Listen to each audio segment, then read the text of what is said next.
Good evening, 49er faithful. Welcome to a special Friday evening episode of the very first ever call-in show open to everyone that wants to call in. The Streamyard link is over in the chat right there. Let me know if you have trouble getting to it. That link will take you backstage. You do not need to worry about being on video. I have an overlay that I throw in here that'll cover it up. This is a voice-only call-in show for you to ask your 49ers questions, give your opinions on the Deebo Samuel situation, or ask me anything you want to at that point.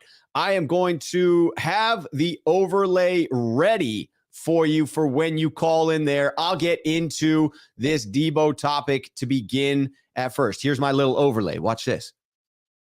Look at that. Schuh Speak.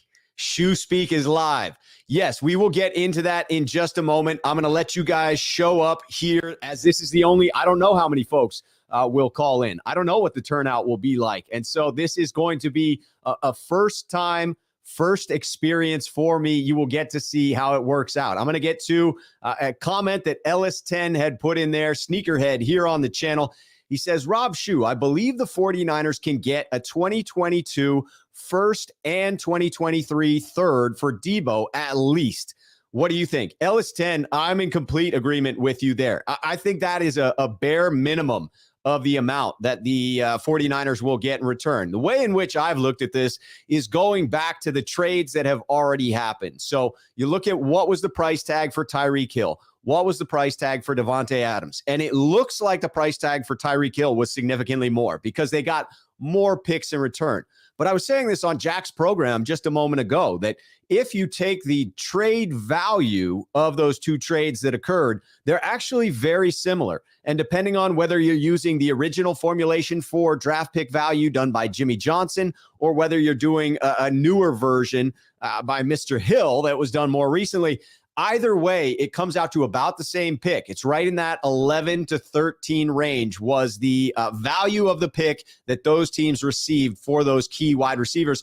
And I believe the 49ers are in line for a very similar haul. I don't think they would move Deebo Samuel for anything less than that haul. So I would set the minimum not at a 1 and a 3.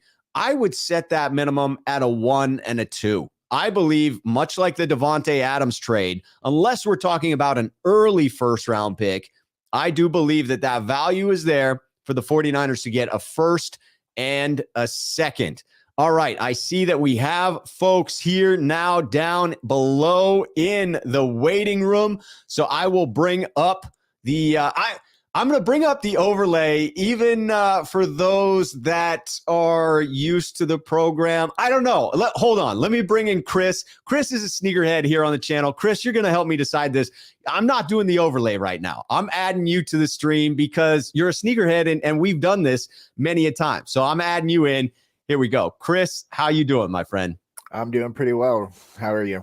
I'm good. So here's the conundrum that I have. Here's my overlay, right? But it covers you up. So it is what needs to be used for anyone that I'm unfamiliar with the face. But am I doing favoritism if I allow sneakerheads to show their face on this call-in show? What should I do here, Chris?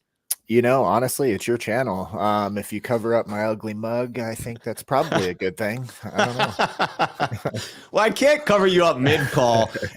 We'll see. What I will feel bad about is if I don't recognize someone's name and I put up the overlay. I see the first two. So I think I'm going first two, no overlay, beyond that overlay, and it's not intended to throw shade at anybody. So Chris, you and me are FaceTiming. I'm going to do the same with Ekim, and then after that, we will throw up the banner and roll that way. So how are you doing this Friday, Chris? I'm doing pretty well. Just, trying to figure out what's going on with this Deebo situation. A lot of people are saying that we should, strong arm him and make him play in San Francisco. And I just don't know if that's the right move. Do you see that as the wrong move because it's just unfair to do to the player, to the person who gave so much? Or do you see it from a very pragmatic approach, which is Deebo Samuel, when motivated, is a phenomenal player. I'm not sure what he's like when he's not motivated or disinterested because the team has held him against his will. Which one of those is a bigger concern for you?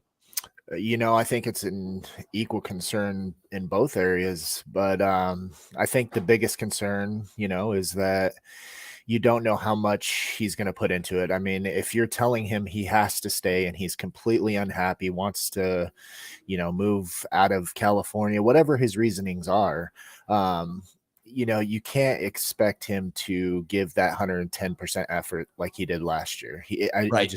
I don't know what kind of person he is character wise, but I mean, if I was being told to do something that I was uncomfortable with or didn't want to do, I think I'd probably not give it 110%. No, especially if you're putting your body on the line, where you are literally risking your health on a daily basis for that organization. I tend to agree that I'm not going to give 110% in that scenario. Where do you find yourself today? Has any of the news or any of the interviews that have happened today, has any of that swayed you in your belief of how this is going to play out? No, I don't think it's really changed from yesterday. I felt yesterday that it's just gotten to that part where it's a little bit gone too far to turn back. I mean, unless if they offer him something ridiculous or something, I just think, get what we can for him, let him, go on to be closer to home or get his bag somewhere else, whatever it may be. That makes sense. I mean, it could be at that point where it's irreparable. I hope that it's not. I'm still optimistic that the 49ers bring back Deebo Samuel, but I'm feeling less so. I'm getting more and more toward that 50-50 spot where I feel like he could stay, he could go. When you look at all the teams that have been mentioned, I mean, it's almost all 31 other teams that have been in some way linked, but more concrete mentions, I have specifically heard Kansas City, New York, Detroit, New Orleans, Green Bay, Indianapolis, Atlanta, New England, Philadelphia, and Pittsburgh. Do any of those jump out as a more likely destination to you? If we're going to get rid of him, I'd like to see him go to the other conference, to be honest. But I think the Jets have the means to do it. Obviously, I don't think they're going to part with that number 4 pick. There's just too many good players in that top 10 that, you can choose from that is going to really build your team offensively or defensively. But I think they could be swayed to take or give the 10 for Deebo. That would be a hell of a haul. Yeah, it just depends on what we're willing to float with Deebo. I think we'd have to give a pick or two to make that happen. That makes sense, to send out Deebo and a pick to bring that back. HR, one of the sneakerheads here on the channel, says, Rob, not mad at Deebo. He gave his all. But if you don't want to be a part of the Niners, it's next man up. Do you feel similarly to that, Chris? Are you ready to move on or still emotionally attached? Well, I mean, as a fan of Deebo, as a fan for the Niners, I hope that it works out to where we can, stay together. But, I'm not mad at him for wanting to be closer to family, wanting to get paid more than what the Niners are offering, whatever it is. I love the way that Deebo handled himself on the team up until now, obviously. So, yeah, I mean, I'm at that point where if he goes, I'm not going to be mad at him for it, and I'm still going to root for him as a player. I agree. And the interesting thing that does keep coming up, and so I want to touch on it just a little bit. Randall Riley comes in with this comment, also a sneakerhead here on the channel. So what happens when the rest of the California NFL team players decide they don't want to play in the high tax state either? Should they demand a trade? This gets brought up a lot, but I see it slightly differently. I believe that in California, first of all, the jock taxes is specific to where the game is played. So for each game check, the players get it paid from the state that the game was played in. So when they travel down to Arizona, they get that game check taxed by Arizona state tax law. True, the 49ers play, half of their games at home in California. They have another one every year against the Los Angeles Rams. So they have a majority of their games in the high tax rate of the California state tax.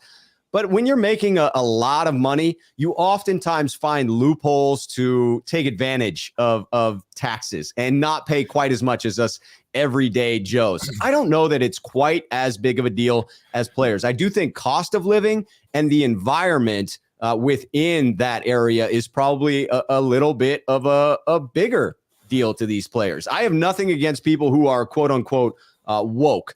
But if you're a little too woke and you're talking about Deebo, who's a guy that comes from Carolina, that may not vibe with him. Yeah, I think it the culture's different. It is in South Carolina as opposed to in California. So I mean, it could be a culture thing where he just doesn't feel quite at home. But like you said, I mean, he makes a lot of money, so he probably has the, financial advisors that can get get him out of those, all the loopholes and stuff that you had said. Yes. Just find the loopholes and reduce that tax burden. There are some good CPAs out there, Deebo, that can help you with that if you want to stay in California. Nick coming in with another question. At Rob, thoughts on if trade offer was a negotiation tactic that went wrong when the brother leaked? It was kept secret for weeks until that point, and Deebo keeps commenting on the discussions in the media. Quite honestly, I had not considered that. It wouldn't be the first time that information made it out through a sibling or family member that wasn't intended to be made public, right? I mean, these players are surrounded by average, normal human beings who are capable of leaking information that they're not supposed to. It is interesting that it was kept hush-hush for, it would seem, at least a week before it came out. And that was the initial leak, was his brother on social media. I can't imagine that was the intended way in which it got out. So I don't know if I can go full conspiracy theory on this one, but I'm in complete alignment that I doubt Deebo said to his brother, hey, why don't we just go ahead and leak that out on Facebook? Why don't we get that information out there? Yeah, and I think it benefits the Niners to keep it hush hush too, right? To some aspects. So it's not completely unbelievable that they would want to keep it quiet, because they wouldn't want some teams to probably come calling for them or, feed any more narratives. Everybody's has mentioned it. The 49ers like to control the narrative about their team, and they do. I don't see why they wouldn't want to, keep it as hush hush as possible for as long as they possibly could to try to figure things out and smooth things over. Right. And to be fair, Randall coming back in to clarify, to be clear, my comments are on what's been reported as the reasons for Deebo demanding a trade. Yeah, Randall, I didn't assume that it was your stance on it, but you're right. I mean, of the things that have been leaked as far as reasons since this trade came out, it has been all over the map. I mean, it has gone through. Let me pull up my notes here. It went from, no, he doesn't want to be a wide back. He's unhappy with that label and that usage. And then, the Niners, put an offer on the table, but it was, $19 million. And, Deebo wants to be closer to home because he's from Carolina. And the Niners did not make an offer, but they're ready to make one if they can. And then Deebo telling the Niners, don't make me an offer, I want to get traded. So what we have heard reported is all over the map in this one. And quite honestly, it leaves your head spinning when you're attempting to discern what were the real reasons for Deebo's discontent, what really blew up this deal. Yeah, and I think that's why I would just I put more stock in what Deebo said on Twitter about only him, the 49ers, and his agent knowing what's going on. It's just been all over the place with various different reporters reporting different things. And I think at this point, we just need to, sit back and wait for the 49ers to say something, Deebo's camp to come out and say something, or Deebo himself to say what's going on. That makes sense. That makes sense to get it directly from Deebo instead of attempting to, find these other sources, talking to his brother, listening to rumors, whatever it might be. If you wait and hear it from the horse's mouth, that's going to be the straight dope there. Andrew Hoax coming in at Rob. Are you excited about your trip to the draft? Will you be streaming? Thanks. Andrew, I am very excited about the trip to the draft. Chris is going to be out in Vegas as well. We're going to grab a bite to eat at some point during the week. And yes, I will most definitely be streaming. I will be there with some friends. I made plans to go to the draft back when it was going to be in Vegas in 2020. and certain events within life unfolded such that that was not a possibility. But I will be there with friends, so I will be spending time with them, as one should. But I'm also going to be there working. I am going to be streaming. I will be bringing in the news that I can and giving you a taste of the draft, a taste of Las Vegas, and doing some of the streams from the hotel room. So you get to see the interior of Mandalay Bay. I mean, that's just thrilling, I think. It's a pretty place in there for sure. It is. I will be there, and I originally had planned to start watching stuff around that second day. But I mean, with this Deebo thing going on, you never know what's going to happen. We may have a day one pick. I hope we don't. I hope that they get to a point where they're comfortable keeping Deebo, don't trade him, and that signals that he's going to be on the Niners long term. That's my hope. Yeah, that's the ideal situation in my book as well. Yes, absolutely. Absolutely. Fantastic. Any other thoughts about the Deebo situation? No, sir. I'll hop off of here and let you continue on with this. I appreciate you taking the call. An absolute pleasure, Chris. All right. You take care, my friend. Thank you, sir. Absolutely. All right. I got the advice in the chat. Hey, throw up the thing because you remember what happened to Jesse. So I know Ekim, he's coming up next. I'm not worried about Ekim, but Ekim, I'm throwing up the banner now. You okay with that? He's okay with that. Ekim doesn't mind. Ekim doesn't mind being a voice and a picture. Here we go. All right. From here on out, I'm going to have to go like this. The overlay is in. Schuh Speak is on. Let's see if it works. This is going to be a good test to see if it covers up. Ooh, look at that. It's fantastic. Ekim is in the building. How you doing, man? Not too bad. How are you? I'm doing well. What do you think of the new overlay and the new format? You like the idea that we're opening up the call to everybody being able to get a voice on the show? I knew you were going to do it at some point, but I couldn't. But I saw the thing on the phone, so. Nice. Yeah, we'll still always have the sneakerhead call in where it is video chat and we're looking eye to eye and handling business that way. But I wanted to make sure to open it up to others that follow the channel that may not be able to support the channel in being a member as a sneakerhead. And so for those that are sneakerheads, get the benefit of popping into both whenever they feel they want to. Sure, no problem with that. So what's your vibe on the Deebo situation as it stands right now?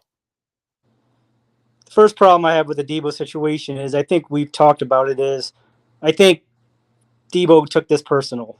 He seems to have taken it pretty personal.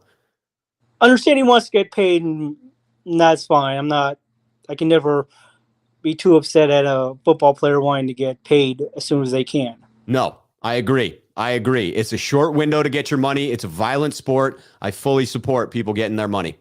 So, but then I also think within this current front office, they've had loose lips at times.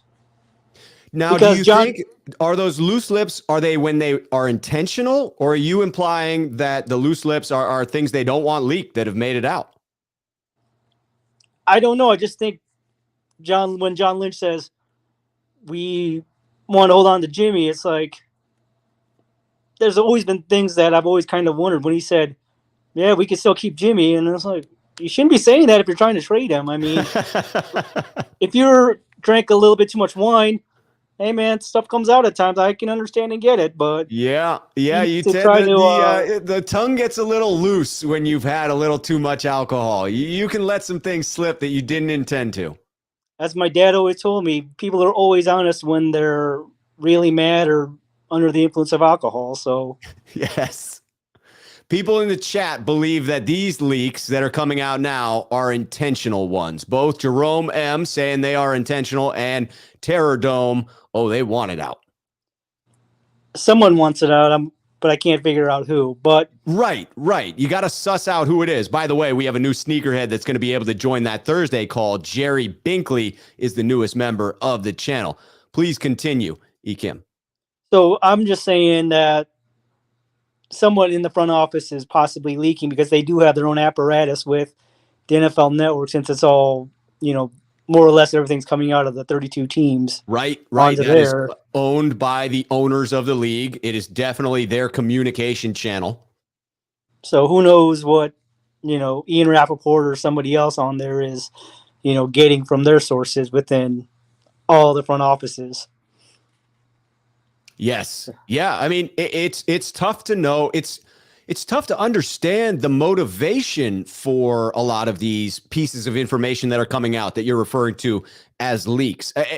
It's unclear who benefits from a lot of these rumors that are coming out. I mentioned them earlier on the opening of the show. Deebo not wanting to be a wide back. That doesn't seem beneficial to the Niners. That doesn't seem beneficial to Deebo. That feels like a strange piece of information to come out. Him wanting to be closer to home. He seems to have dispelled that rumor. But again, it's one of those that you question. Is that the team leaking that? Is that Deebo's camp leaking that? It's quite confusing. Like I think that somebody if I'm Deebo, I would just give a rule to the rest of the family and the entourage. Just keep a guy's mouth quiet. Let my agent do all the talking for me. Yes. I think you had it spot on when you talked about Deebo shouldn't have allowed emotion to come into this. That is an unfortunate circumstance when you're in the middle of a negotiation, that you give up some of your leverage when you then get emotional, because now you're no longer acting rationally. You're acting emotionally. Yeah. It's like if you were to go, let's say you and I were part of some investment, we're going to try and buy some sports team. Sure. Let's say we make an offer for, I don't know, I'll just name a team since there's basketball on TV. Let's say you and I wanted to go buy the Bulls. I'm in Chicago. Let's do it. Let's say we want to get them for $2.5 billion. We're just throwing out numbers. That's whatever. A nice round number. And they reject it, and they come back with $4.5 billion. I'm like, okay. I mean, we talk it over with the team and see what's going on. No reason to maybe you step out for a second, like, man, that was a little bit more than I thought, but right. Hey, whatever, Yes, you have to allow for the negotiation to take place. We came in at 2.5. They came in at 4.5. It's reasonable to think we are going to meet in the middle there somewhere. And in this circumstance, whether it was actually extended to him or not is very unclear, because we've had conflicting reports. But at least you would assume there was some talk around this $19 million figure that has been leaked as a potential number the 49ers put out. That's not, it's too bad that they went that low. But if Deebo's hoping to end up at 25, 26, it's not unfathomable that he could get there at some point, starting at 19 and working his way up. But it seems he took great offense to that. I mean, there's all these loopholes for bonuses and workout incentives. I mean, do I think he's going to turn down $50,000 by not showing up to OTAs at least? Maybe not participate, but you really think he, as a business person, he's getting bad advice by if his agent told him to not go? You're turning down $50,000 right off the bat. That's not smart business. It's not. And when the money starts getting affected, that's when it gets real. People talk tough until it starts hitting their checkbook. I mean, Aaron Rodgers, I thought for sure he was done in Green Bay before last year's draft. It seemed like he was going to hold the line. And then things got real. All of a sudden, Rodgers was back, right? It's interesting. Once that money gets involved, it can do some influencing. If you are going to have to write a check to the 49ers instead of getting one from them, that's an unfortunate set of circumstances. Yes. One last point I want to talk to you, Rob, is I feel that this current regime, front office, is very slow in reacting to how the changing dynamics of the NFL. Yes, the market conditions. I agree. Because one thing I've always felt, and I've always communicated this, when they traded up to number 3 last year for Trey, you had to cut Jimmy, because look what the Colts did when they got the number 1 pick in 2012 to get Andrew Luck. Peyton Manning came right out and told the Colts, if you draft him, you have to cut me. It definitely created a rough environment. At the time, I defended it, and I feel good about the way in which it played out. But it then left us in the situation we're in now, where Jimmy Garoppolo is still on the roster. So when I take that all into account, I'm less wild about their decision in hindsight. I still wouldn't go back and change it, because, again, that would cost me my experience in Lambeau Field, which I treasured. But I get what you're saying, that they made this bed where we're currently sitting with Jimmy Garoppolo still on the roster. Yeah, if you've seen all the quarterbacks that have won Super Bowl since 2012, you've had Manning and Brady, which are elite quarterbacks. But then you see most of the other ones have been on rookie deals. Like Russell Wilson won it in the second year. I believe Nick Foles was still on his rookie deal. I believe I have to look that I'd one have to up. double check that one. Yeah, we have to go look through. But I can't think remember you're right that the pattern is stronger as far as quarterbacks on their rookie deals. It's a distinct advantage. Yeah. So I don't see when the dynamics have been shifting, since the last 10 years of, when the rookies have been getting paid a little bit less, like you remember when Sam Bradford got all that money? He was the last first round, the number 1 overall pick that got all that huge $70 million. Yeah, that holdout, all that money, that was huge. And now you don't see as many of those, higher end first round picks holding out, maybe one or two. I think Joey Bosa might have been one of the last ones I could recall. Right. For whatever reason. Now everybody else is more or less saying, hey, whoever's the number 1 pick more or less has a contract ready to go maybe a few days after the draft. Right. You never see those extended holdouts going They're into now August. slotted into those positions. Yes. So I think the front office has improved since Trent Baalke, but still there's still actions within the organization are like, why are we doing this? We just need to keep our mouths quiet and just they're head scratchers. Keep talking to Deebo's agent. It was nice to have dinner with Deebo, but who knows? Not if it ended up in Deebo being pissed off at the entire team, right?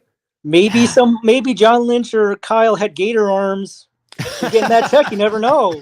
Maybe Deebo didn't like that. Maybe one of them has strong halitosis and they offended Deebo's sense of smell. I don't know. Something, but you just never know that like they say, you never know if you unintentionally said something or did something offended somebody that you're not aware of. Yeah, that is absolutely true, man. Ekim, always appreciate the call, my friend. Thank you, Rob. You have a nice weekend. Absolutely. You too. Enjoy the weekend. Yep. Take care. All right, bringing in CJ Gray, but wanted to bring in, Randall Riley. Appreciate the super chat there. Let me try and get my face out of there. Rob just wanted to say thanks again, thank you for having the best show and content. Much appreciated. Randall, that is much appreciated by me. I mean, I can't say enough about thank you for the donation, for the super chat. I really appreciate it. Really appreciate the support on the show. And I'm so thankful for all of the sneakerheads and folks that call in. And I'm thrilled to be doing this type of a call-in show that expands it further, that allows for not just the sneakerheads on the channel, which I value to the, nth degree, but also for people to be able to come in that haven't yet been able to express their opinions. And hopefully they enjoy the privacy of having their faces covered so that it's just the voice. Anybody can call in.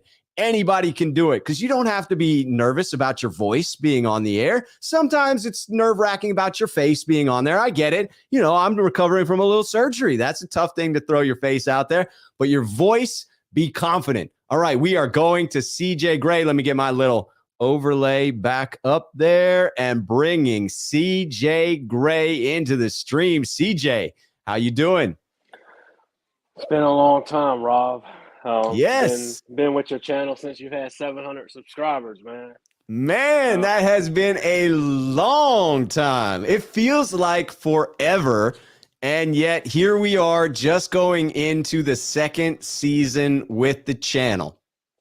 And the shining moment of your channel is celebrating that victory in Green Bay, man. That was Thank you. Your reaction after that victory, because it was just such a disbelief that we actually pulled that out in the 0 degrees against Rodgers and stuff like that. Just unbelievable, man. But I feel like that was my most genuine moment on this channel because there was no filter on me. There was it was cold as hell out there. So I was not, I was not acting in any way. It just was genuine joy. That to me is a special thing of being present at the games themselves. Is this sort of amazing feeling that can wash over you in a victory like that, where you are then celebrating with complete strangers, but you see in their eyes the same elation, the same joy that you're experiencing in that moment. And it's that shared connection. It gives me chills talking about it, but it is what I love about being at live sporting events in person. Yeah, but I don't want to take up too much time, but I just wanted to give those 2 points out right out of the bat. I honestly think that we kind of screwed up by not continuing with Trey Lance after the Week 17 game. Okay. I honestly believe that is the genesis of this domino effect, because Jimmy's value really didn't change from him starting versus if we would have just said, hey, look, he's hurt, we're shutting him down, and then let Trey Lance finish the season. Because I just think that him being out there hampered already just led him to getting injured even further. And now he's injured even further. Now his trade value is just, which was kind of low to begin with, is probably non-existent now.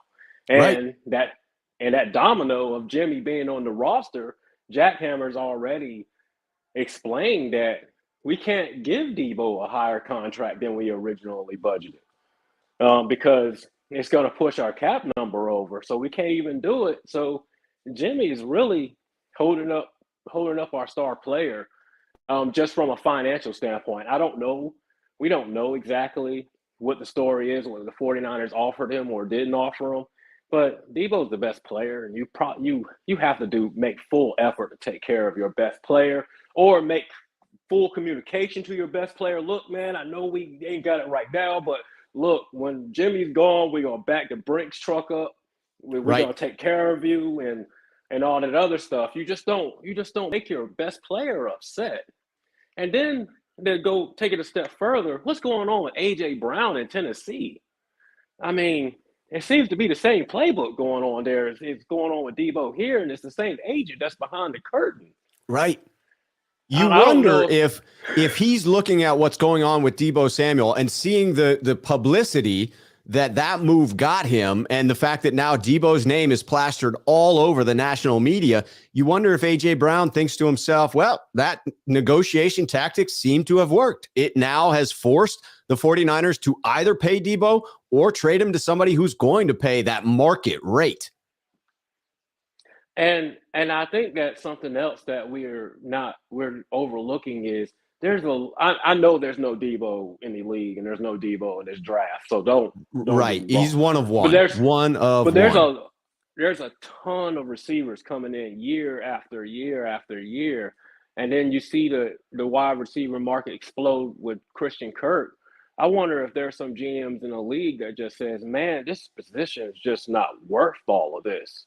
Right. And then almost like the devaluation of the running back position, where you said to yourself, hey, we could just draft these guys in later rounds, use them during their rookie contracts, and then go back to the well and grab another running back instead of these monster deals for Ezekiel Elliott and the others that haven't exactly turned out well. You wonder if there'll be a turning point for wide receivers now that they're at the top of the market. Yeah, because Green Bay decided, hey, we're going to trade our guy. Kansas City said, hey, we're going to trade our guy. Now San Francisco, Tennessee, and appears Seattle and Washington, I think all four organizations are probably playing hardball with their guy in some respects to the money. I'm just wondering, is something around the league where they're concerned about the number on the wide receiver market. And there's efforts to be trying to send a message to the wide receiver market or try to somehow suppress the wide receiver market in some way. It's certainly, I don't necessarily go for, I tend to go to the easiest potential answer, the simplest answer, usually being the cleanest, the best. And so I would think that some of these teams are just merely shying away from these ridiculous price tags that have sprung up after these couple of deals.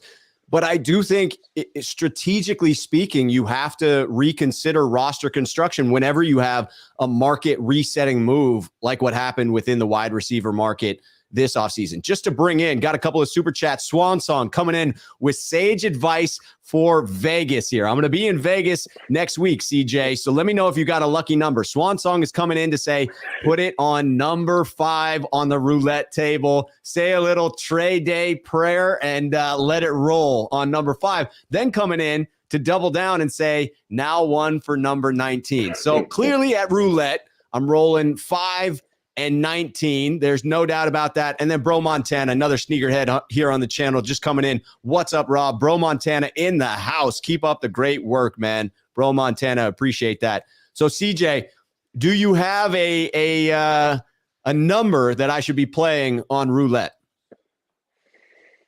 How about 25? Because that's the number per year that we're going to need to re-sign Deebo Samuel. I like it. I like it. The number that we need to sign Deebo Samuel to, 25. So we got 5, 19, and 25. My lucky number is 24. So that one's going to be in there for sure. Anyone else got their numbers? You can throw them in the chat, or when you get on the call, you can let me know. And I'll part with this. I'm just hoping that, man, I'm hoping that we're in an alternate universe and we can go call on for Dr. Strange to bring us to the correct reality where we have done cut Jimmy Garoppolo, traded Jimmy Garoppolo, and re-signed our best player, Deebo Samuel. Man, I would love that reality. That would be phenomenal. All right, Rob, you take care. Hey, CJ, thank you for the support since way back in the day. I appreciate you, man. All right. Take care. All right, we are bringing Swansong into the program. Just want to get to Randall Riley here, sneakerhead here on the channel with the comment. Rob, is it not true that Jimmy's contract isn't an issue when it comes to signing or extending Deebo? So I was just on with Jack Hammer, and Jack makes the case that Jimmy does get in the way of a Deebo Samuel signing. And what Jack uses as his logic is correct. I am in agreement with Jack on that. Let me get out of here so that I'm not covered up by my own banner.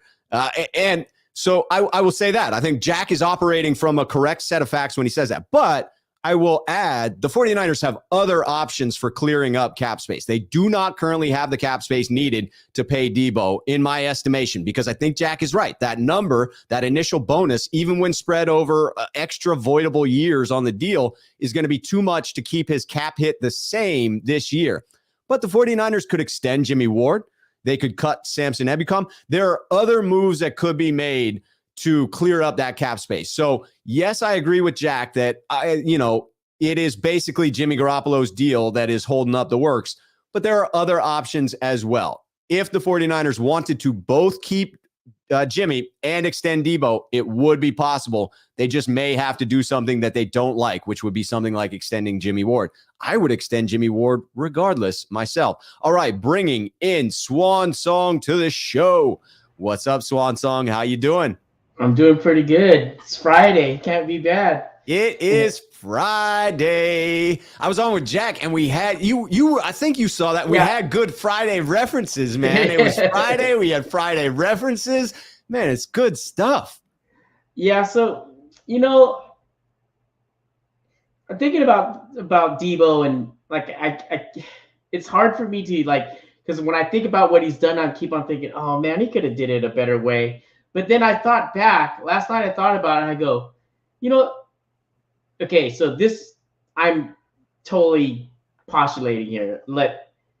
I think if Jerry Rice was around during this day and he was in Deebo's position, probably would have done the same thing. Because Jerry is a pretty fiery guy, he wasn't scared to speak up, right? And he has a lot of pride to him, right? So yes, he does. You remember when they won that Super Bowl? He had already got Super Bowl MVP the year prior, and then they blow out the Broncos, right? They blow out the Broncos, and Jerry had 3 TDs, but Montana had 5. But Jerry wasn't putting any shade on Montana, but he was saying why wasn't I considered an MVP? You know what I mean? He brought up the racial card, right? Which is totally fair, right? He wasn't asked to do the Disneyland commercial. I remember it was before back in back in the 80s and 90s, all sports, especially the Super Bowl, it's like, where, Joe Montana, you just won the Super Bowl. Where are you going? I'm going to Disneyland, right? I'm going to Disneyland. That was like the epic crescendo moment of a Super Bowl win was whoever it was saying that line. And since Jerry gets MVP during the Bengals year, 89, and they didn't have that. Like, so then, Rice was pretty upset. I mean, he brought up all those things. I mean, granted, that's a different topic. That's like race compared to, money. Sure. But I think he would have been pretty outspoken. I think Rice would have been pretty outspoken. And, like, I'm not pretending to know what it's like to live in the areas where they grew up, like in the South, like, who knows what that's like, right? Like, I don't know what that's like. And right. I can't speak to it. Like, as far as, sure, I know Ekim brought up, like, you probably don't want to show desperation, but maybe to a person like Deebo, when you see that the 49ers have all the cards, that you feel a little desperate because contractually, they have you. Like, they have you for another year. Like, you see it and you feel kind of helpless, and then you can act out. And yes, I'm sure, I'm not, what I'm not sure is the agent like liking that Deebo's doing this? Right. Or would he advise him to do this, or is he kind of rolling his eyes at some of these things? Yeah. That's a damn good question, because it comes with collateral damage. It is most definitely a negotiation tactic, but it comes with distinct collateral damage. There are a portion of fans that are very turned off by this action. They see it as childish, as diva-like. It infuriates them that, a player might not want to actually play for their favorite team. And I understand the emotion that goes into it, but I agree. It's fair to wonder, is an agent excited about the leverage this gives Deebo, or a little worried about the animosity that's now facing him? Yeah, and I think why fans are most pissed about this situation, the ones that are not on Deebo's side, on the team side, I get that. I think what they're pissed about is, are they seeing like, oh, does Deebo think he's bigger than the 49ers? Is Deebo not a team guy? I mean, all we could say is just look at what he did on the field, guys. Like, yes, does he look like a person that did not do everything, that he possibly could? So you got to look at that as well, because it was funny because I saw a tweet it was either last night or the other night with Eric Davis. He writes a tweet and he wrote, so what did I miss?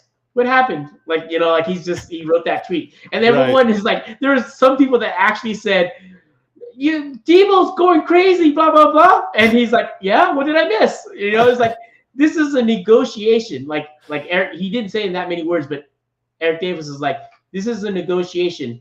Beware, or throw caution to reporters speaking, because that's what they get paid to do. That's right. Like, listen to just what has Deebo said. Yeah. What has Deebo said directly?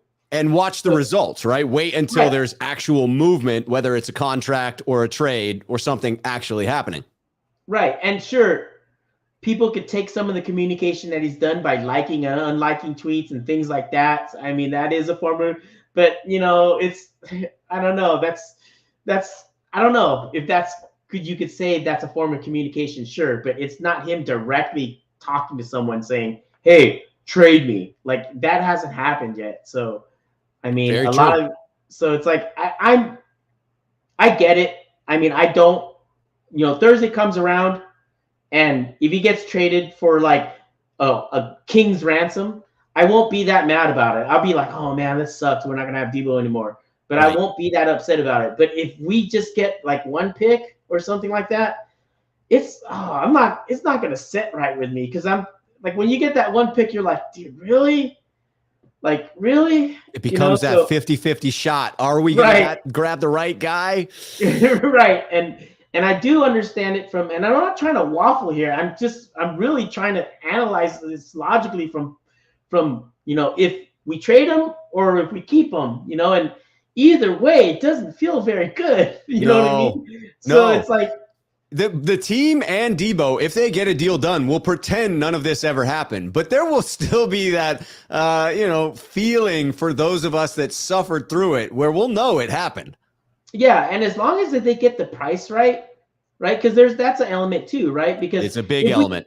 If the 49ers end up capitulating, right, and giving Deebo what he wants, and he becomes the high. I mean, we don't know exactly what Deebo wants, but let's just there's been rumors that he wants the highest non-QB money, right, which would be like $30 million, and that's how I got that $30 million from the other day. Oof. I mean, he hasn't actually said that, but let's just say he was the highest paid wide receiver.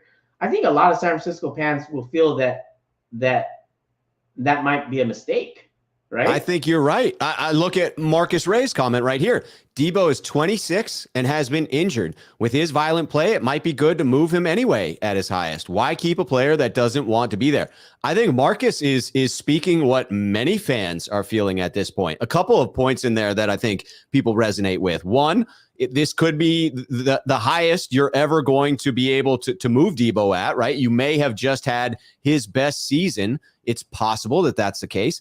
And if you've got a player who doesn't want to be with the organization as a fan, do I really want him here representing my team? Yeah, and I mean, I get that. I totally get that. But on the flip side, that people don't mention enough, and I get that Deebo is very scary, because I am scared. When I watch Deebo get the ball and run, I'm always in the back of my head, I'm always thinking, don't pull up lane, because he runs so hard and he doesn't run very smooth. Like, it's a very herky-jerky, violent running style. Very violent steps. Yeah. But at the same time, we might be, not signing a future Hall of Famer. You know what I mean? Yeah. You may be letting go of the best wide receiver since Jerry Rice. Yeah, it's crazy. So think carefully about that. Yeah, exactly. And if it's just a couple of million at the end of the day, yeah, we've wasted a couple million before, and we'll do it again, right? Yes. So maybe not worry too much about a couple of mil. Exactly. Just put the belt a little tighter somewhere else. Right. So it's I don't know. It's it's a tough one. I'm not trying to waffle or be any, but I think it's more complicated for me anyways, that it's just, this is a sticky situation, and I hope that, whatever happens, I mean, I know there won't be a deal done, but I hope the language is better. If Deebo's not traded right after this, I hope the language is better on either side, that this doesn't continue to go down the ugly route, because once we get past the draft, everyone's going to have the expectation. Oh, this means that we're going to sign Deebo. Yes, I will have that expectation. Yeah, right? Yeah, you're going to have that expectation. But if there's no positive word said, then you're going to think, oh, man, this could get ugly too, though. Yeah, it's going to be real stressful. Stressful. Because at that point, the chances of getting a trade at that point is weird, right? Because getting a trade after the draft, now where you can't use that capital at all, you got to look at player-for-player swaps. Yeah, so it's what? Yeah, and then at that point, player-for-player swaps, what does that look like? We don't even what does that look like? But so yeah, I just hope if we get past this draft and nothing happens, that I hope there's better language on both sides that puts everyone more at ease. I mean, as a fan, I'm saying that. I'm not saying that that's going to happen, but as a fan, that's what I would like. I hope you're right about that, Swansong. Yeah, so it's so we'll see. I hope we will. The beauty is, hopefully, we will know relatively soon. Hopefully, we will get exactly what you're asking for there. We won't have traded him by the draft. That will signal that he's staying, and hopefully, we'll get some language that indicates the sides are coming closer together, even if it's not them sitting at the kitchen table again. So your coverage for next week, are you going to be there on Thursday, or are you be there the whole week? I'll be there the whole week. I'm flying out Wednesday, flying back Sunday. So I will be doing all my streams either from, live out there by the Strip or in Mandalay Bay. Nice. I can't believe it's here already. I know. It's crept up on me. I'm so happy, because I was a month ago, I was like, dude, really? A month away from the draft? This is killing me. This is going to kill me. But now we're here. So now it's almost here. Swansong, wonderful call. I appreciate you taking the time to call in today. Right on. Thanks for having me, and good luck next week. Absolutely. I'll talk to you soon. Okay. All right, I'm bringing in, apologies for not getting to it quicker, Syard with the super chat. I was only joking about Marcus Johnson being his replacement every stream, LOL. He heard me and decided to leave. That is Syard talking about joking that we could replace a little bit of what we get from Deebo with some of the speed we would get from Marcus Johnson. Syard, yeah, I didn't think you were actually indicating a replacement for Deebo with a nickelback, even though that would be Marcus Johnson. I think you're talking about Marcus Jones, though. Marcus Jones, the nickelback, being the return man. So, Syard, I appreciate the clarification, though. Absolutely do. I am going to bring Nick into the stream, just double checking that I haven't missed any other super chats. And I appreciate those of you active in the chat. We will bring in your questions as well. Bringing Nick into the stream. Nick, how are you doing today? Hey, how's it going? I'm good. I am doing very well. Very well. Good to hear. So I've been kind of thinking about this too, just from a business perspective, and that whole question of where did it go wrong and what could have possibly triggered Deebo to go to this extent. And one of the things I'm thinking about is everyone comments on this agent, Tory Dandy or Tony Dandy, whatever his name is. And he represents DK, AJ, and Deebo. And you go back to the conversation that was leaked from Deebo's mom, where AJ's not getting more than 19. And then Deebo says, I'm not getting an offer. And then there's also the leak, or there's the speculation that Deebo got 19,000 offered. Right. And I'm just wondering, is it past, like, one of the other guys commented, like, is there a suppression on the wide receiver market? So are these teams saying, hey, this is getting out of control, we need to reel this in? Could the Niners or could the teams have said, hey, you know what, Deebo, we talked to the Titans, we talked to Seattle, no one's giving more than 19,000 or 19 million to their guys. Like, this is what it is. We're holding it in, and because 19 is not bad for a start of a negotiation, right? If you're really negotiating. No, but if I would say it's a little low, but I wouldn't have found it to be insulting. Exactly. It's not exactly insulting as an opening offer. Like, no one goes into the car dealership and says, here, I have more than what you want for the car. Like, let me buy it, Like, right. You started a point and sticker for that car, please, sir. And I mean, maybe now because of inflation, but yes, actually that is happening right now. Certainly in the real estate market, if you're going in, you are going above asking. Yeah. The wide receiver market and the used car market is pretty much similar with the housing market right now. They're off the chain. But that's what I'm saying. Maybe, you think about these organizations and it's like, these are billion-dollar companies. They have lawyers. They have they're cutthroat, right? So what's to stop them to say, you know what, you have this agent. He's got these three guys. He's trying to work all of us. He's trying to say, like, I'm working all three of you guys against your franchises to get the most money. Right. What's to stop those franchises from saying, no, we're not doing that. We're in collaboration. I'm not, like Titans, you're not giving more than 20,000 to AJ, right? Okay, right. Seahawks, you're not giving DK more than 20. Deebo, we're not giving more. So I mean, could that have prompted Deebo to then go, you know what? Okay, well, give me a trade. Let me find someone who will give me more, because you're saying you've already talked to these companies. You kind of went behind my back. You kind of screwed me, and this is what I'm getting. And I'm just thinking, like, these companies they are companies. They're in the bottom line. Definitely, they're billion-dollar companies. Like, even though they're treated as nonprofits, I believe. I still think they get that tax loophole, but they are most definitely companies. And you have this one agent who kind of holds the market on these wide receivers getting paid. Yeah, he has a monopoly on the available talent. And they're gonna say, you're not one-upping me. I'm sorry, you're not. CAA is gonna one-up us. No, right. I don't think so. Like, so I'm kind of thinking, like, what are your thoughts on if these kind of franchises kind of came together and said, hey, we're cutting this market. Like, this is not happening. Sure. We're not paying 30 million for wide receivers, like, out of their first contract. Yeah, I see exactly where you're going with this, and it's a possibility. I will acknowledge that wholeheartedly. It could happen. The teams could do that. My guess would be they wouldn't, because of the fear of retribution from the NFLPA, right? That would be a grievance that the NFLPA would then file, because that would be monopolistic practices of collusion coming together and price fixing, which is illegal within our country, but you do have to prove it, right? So it happens all the time. Companies price fix all the freaking time because it takes someone to be able to prove that they're doing it in order to get caught. And then they face a series of fines or retributions from the government. This would be tough to prove. So could they do it? Yes. Would it be fairly easy to do? Yeah, it really would, right? All it would take would be a couple of owners over dinner having a casual conversation. It'd be very difficult to prove. My guess is that there's a lot of risk in doing that. That would be such bad press if it got out that they did. My guess would be no, but I have to acknowledge it's a possibility.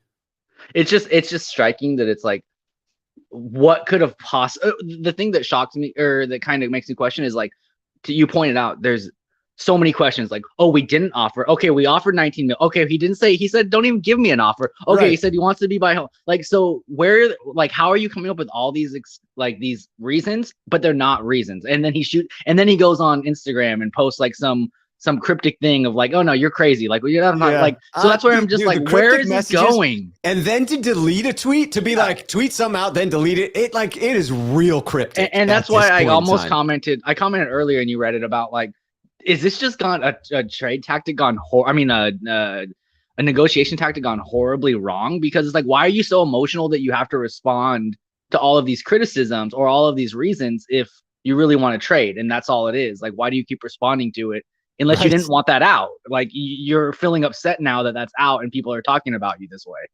Yeah, it's hard to understand how we got to where we are right now. It doesn't make sense to me when I look at how content Deebo Samuel seemed to lay his body on the line for this team just a few months ago. The way in which he spoke about Kyle Shanahan as it seemed like a pretty close personal friend, someone he felt comfortable walking into his office, sitting down and talking football and life with, to now be at odds against the team, against the region. Something happened. And unfortunately, we're going to have to speculate about it for now.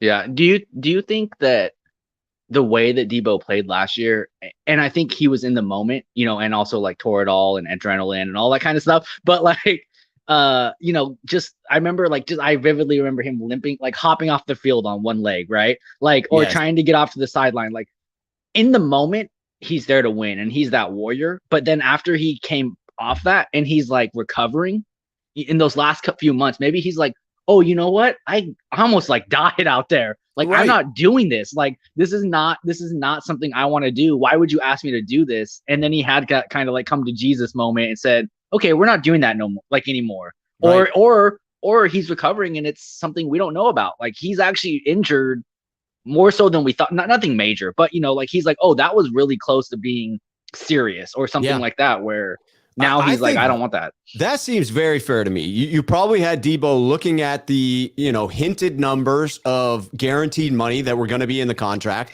You had him reassessing how much wear and tear he took on his own body, doing the team a favor in playing running back. I'm guessing that you had the 49ers using that running back usage as leverage to try and bring down his salary. And you had a perfect storm where he felt taken advantage of. His ego got involved. And once it got emotional, I think that would explain to me where we got to where we are right now, how we got to where we are right now. Yeah, it just seems it's just so crazy to go from the Jimmy G talk to like the trade Jimmy G to suddenly like, oh, and this got real. Like, it was kind of a joke about keeping Jimmy on the team at this point, and then it got really serious as soon as we found out about Deebo, and it's just very it's just not the offseason I think anyone expected. No, not at all. People were upset about the Jimmy trade. People were upset about the Jimmy trade not happening. People were upset about not making a splash that they wanted in free agency. And now this mess, it is not the offseason. I thought it was going to be a clean transition from Jimmy to frickin' Trey. Like, that's what I was expecting this offseason, and that is not what I have gotten. Yeah, I appreciate you having me on. Thanks, man. Absolutely, Nick. It was my pleasure. Yep. Take care. All right, bringing in the 49ers experience here with the comment at Rob. Enjoying the show as always. I feel like the 49ers are going to give us another big surprise. Hashtag trade Deebo. I feel like he isn't about the team and he is constricting. Wide back or not, bruh. I get those that have sort of moved on emotionally. I have not. I am still very much hoping that they work it out with Deebo Samuel. I understand him wanting to maximize his earning potential. I think it is unfortunate that it got emotional in the way that it did in these negotiations.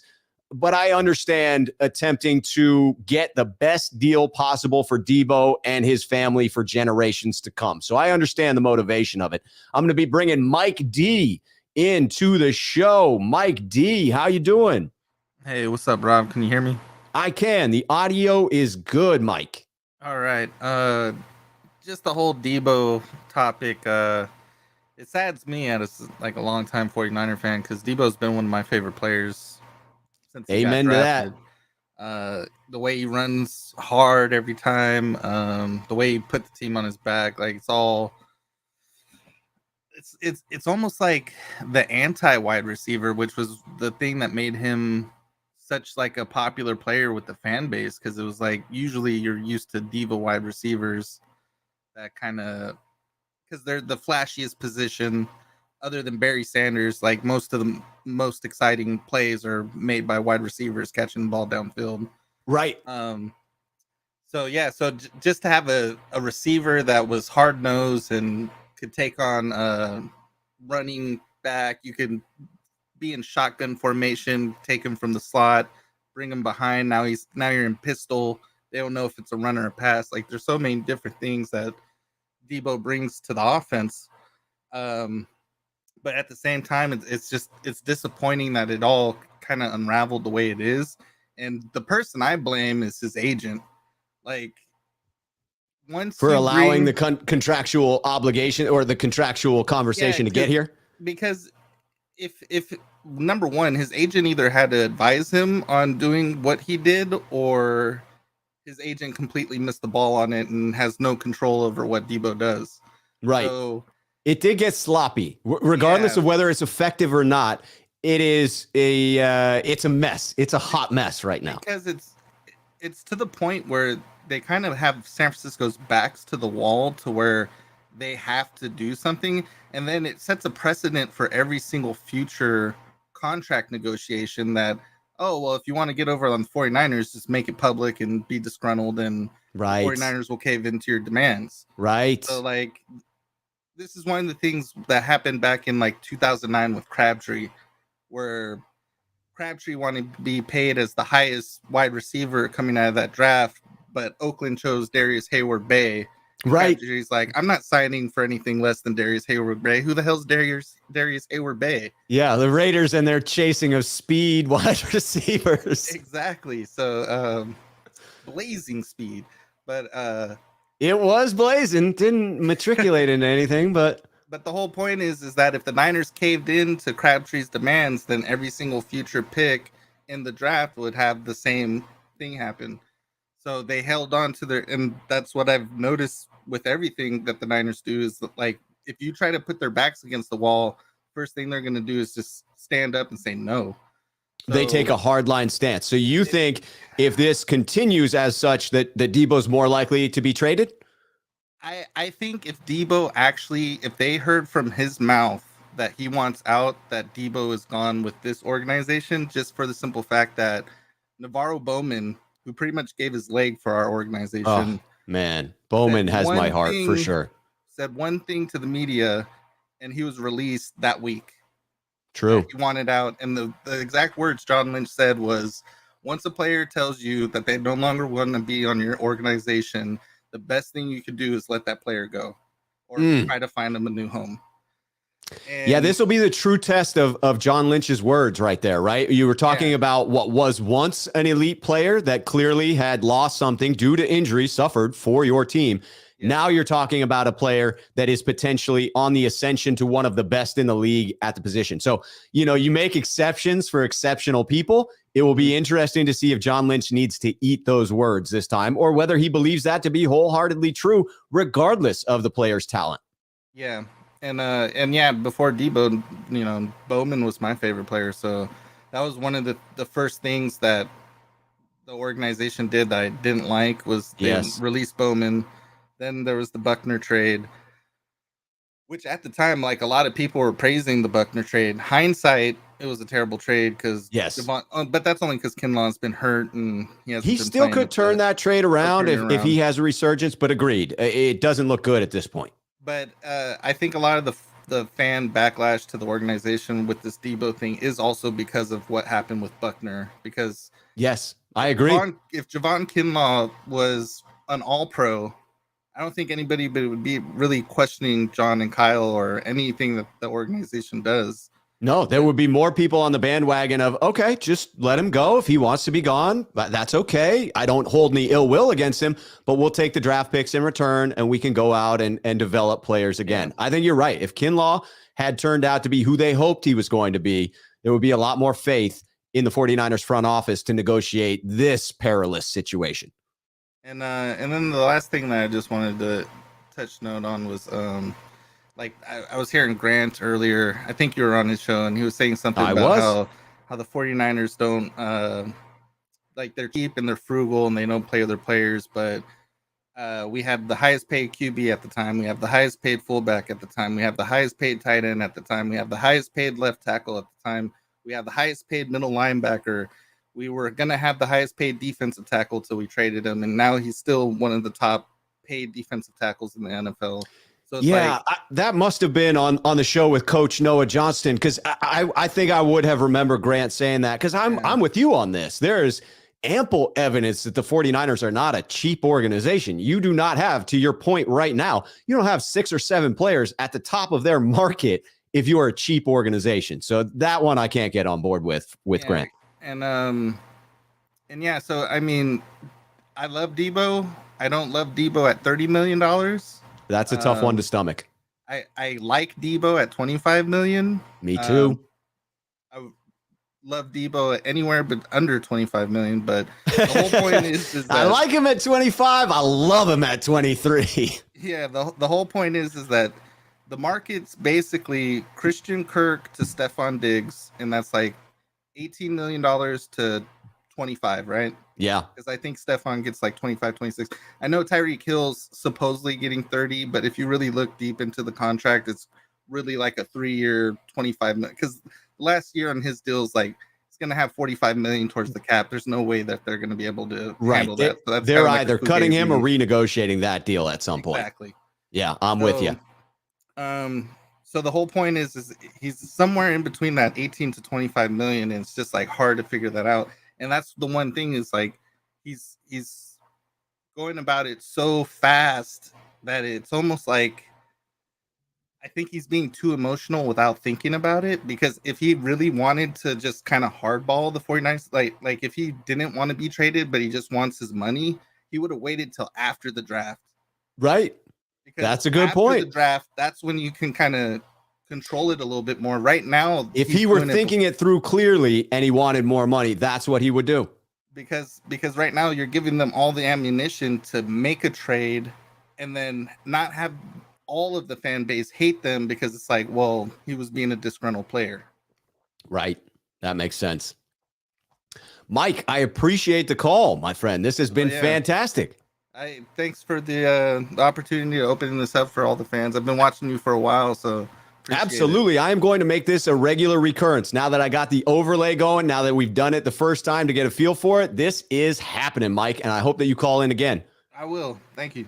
All right, Mike, take care. We are bringing in EMA Beats to the live, and then we got Nick Money coming up after that. I'm just going to hit these super chats. I got to get my face uncovered there. Although maybe you guys like it when the face is covered. Jaguayo56, Sneakerhead here on the channel. Rob, how will the team approach the Bosa extension?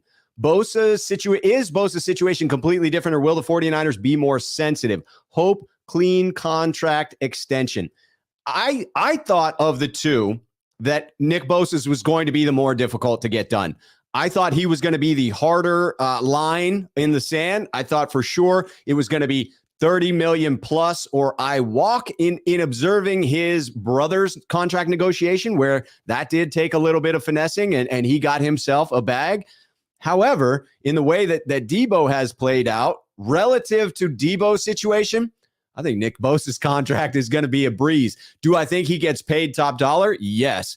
If Deebo gets traded, there's no way the Niners let Bosa walk, right? You can't have that PR nightmare of losing Deebo and Bosa. So I think Bosa then knows that he's got the leverage. He'll ask for more. The Niners will have to concede more.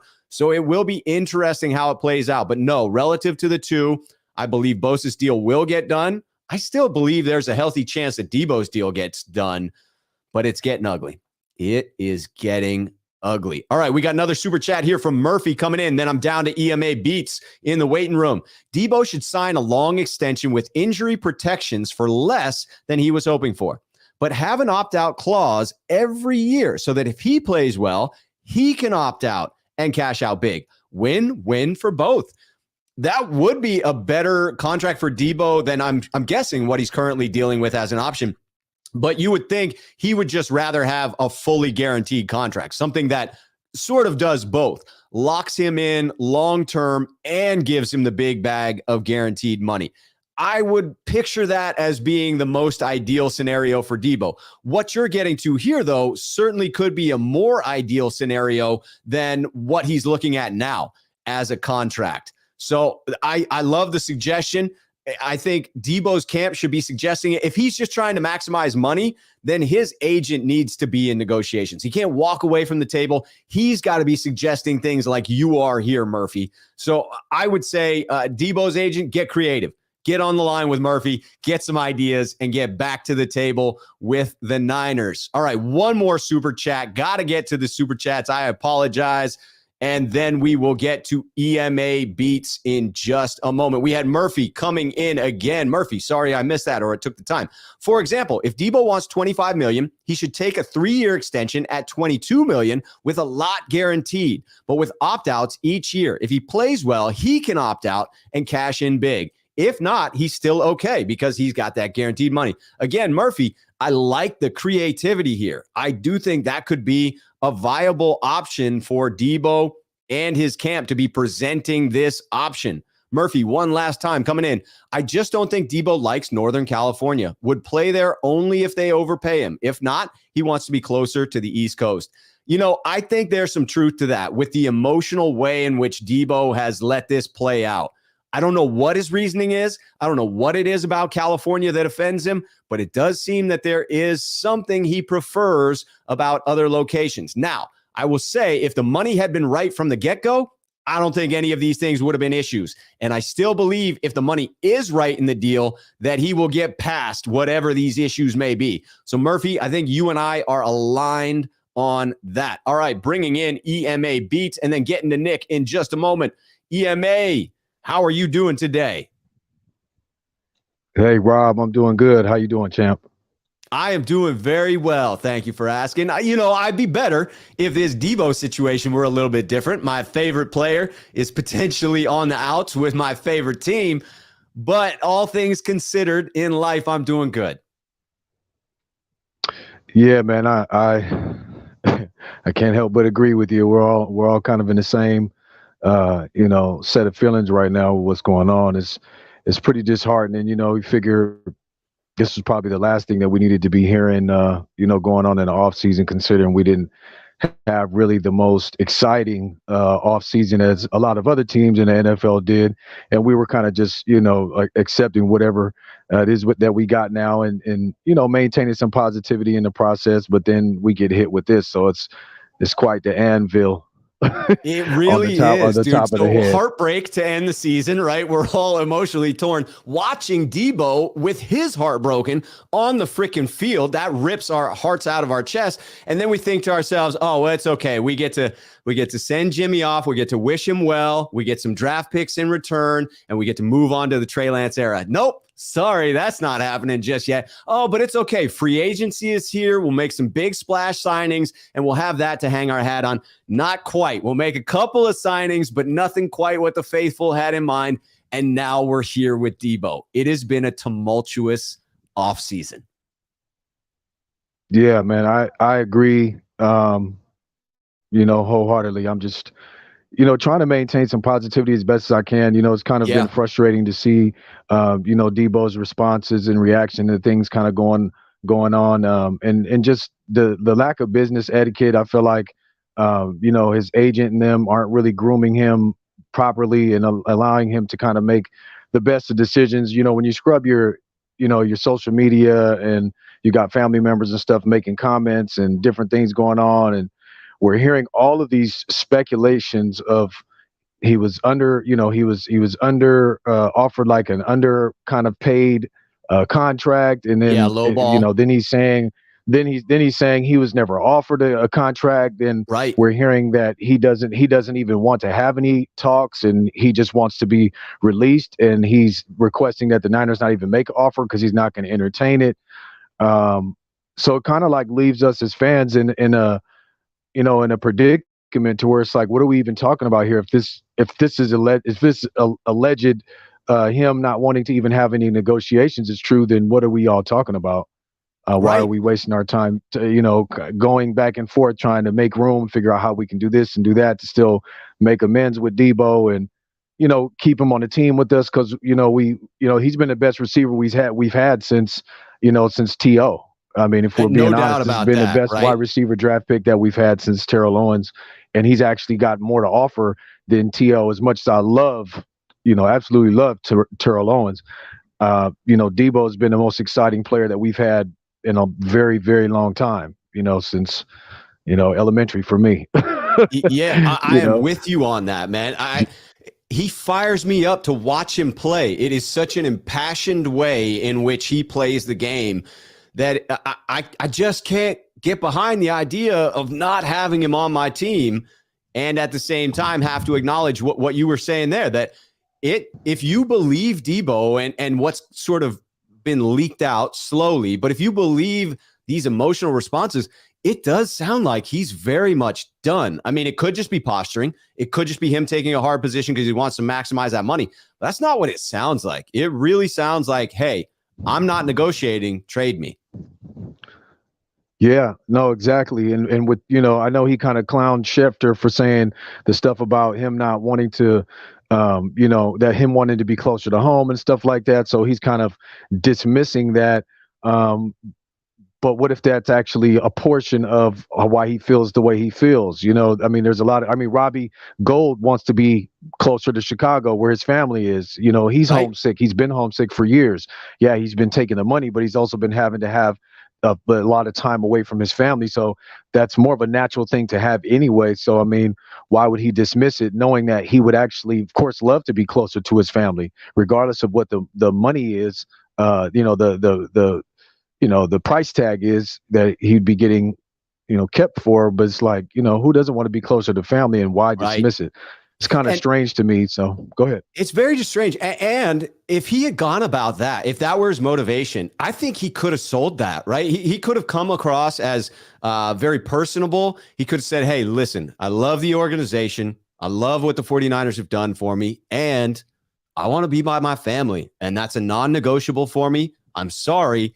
Please trade me. Like, he could have gone about it that way. I'm not saying that that's, I'm not trying to force Deebo into a corner or paint him in a corner or say that's what would have been a more appropriate way to act. Deebo's a grown man. He can decide for himself. But you could see that as going over a little bit better than what has transpired right now and getting the same message across. It's strange to me if it was just family, if it was just wanting to be closer to the East Coast, to take this highly volatile type of way to communicate it.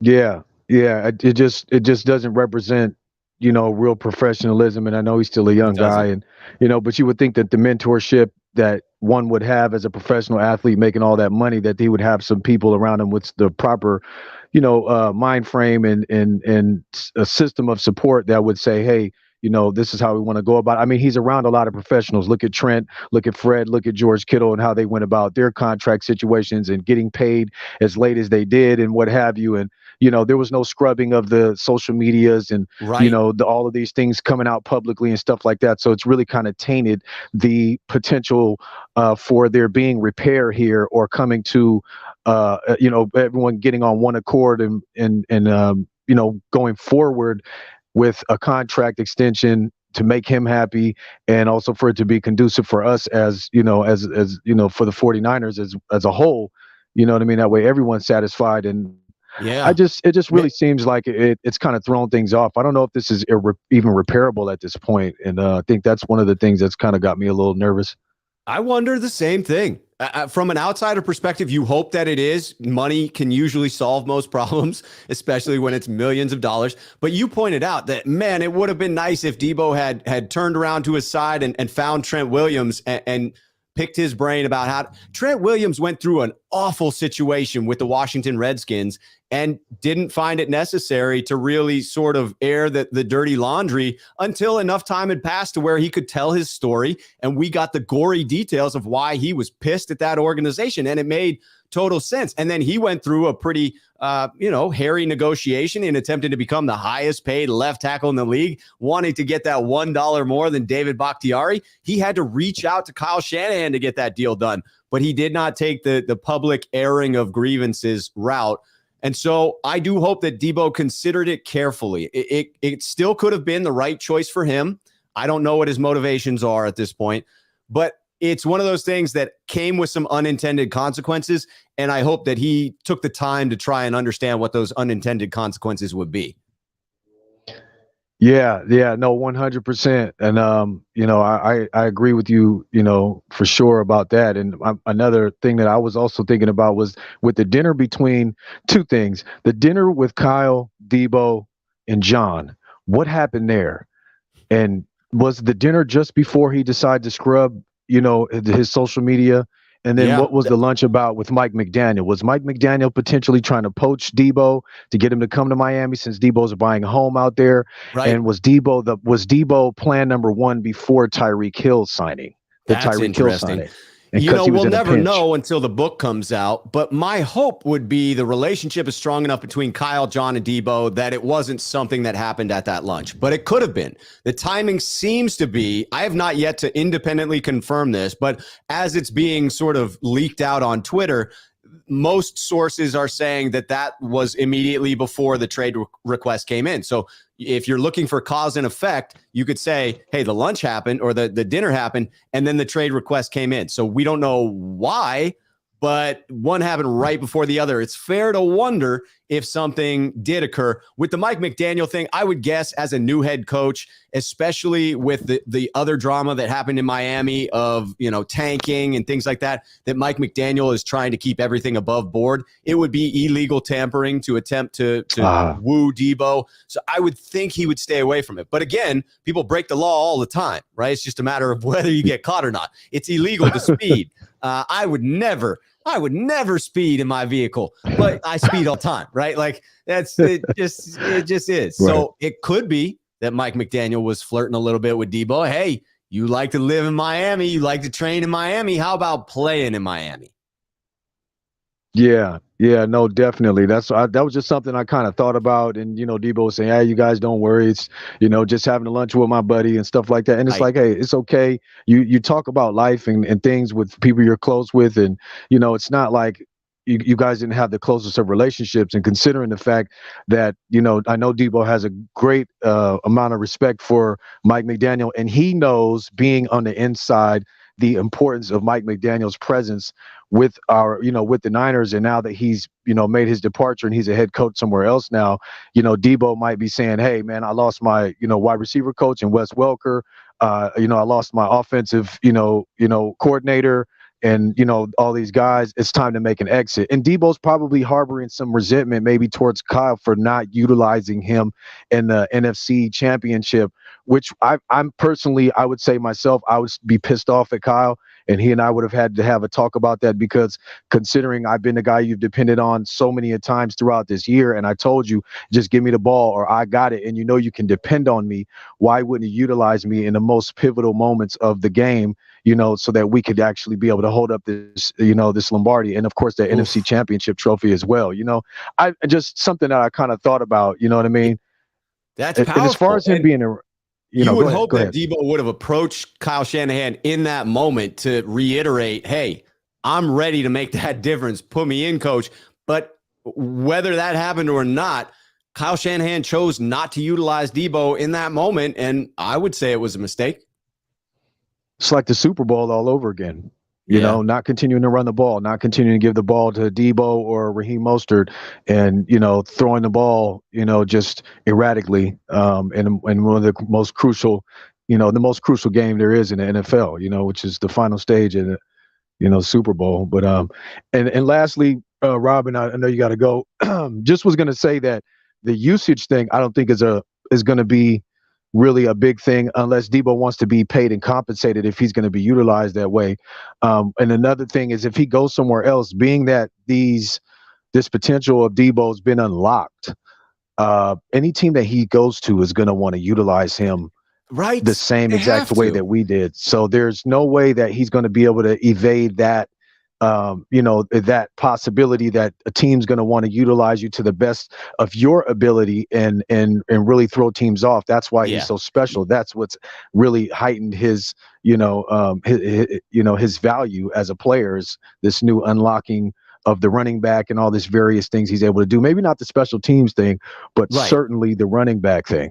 Certainly, because you have now shown a skill coming out of the backfield. We are now about to pay you, whatever team this is, whether it's the Niners or another, between 25 and 30 million. We are going to maximize your talents at that point. So if one of your talents is handoffs coming out of the backfield, being able to turn that into big gains, they may try to reduce the carries to reduce the wear and tear, but they are for sure going to utilize you in high leverage points in important games. Yeah, no, absolutely. No doubt. Absolutely. So we'll see what EMA happens. Beats, I Thank appreciate the call, man. This has been fantastic. I know you and I go back a long way.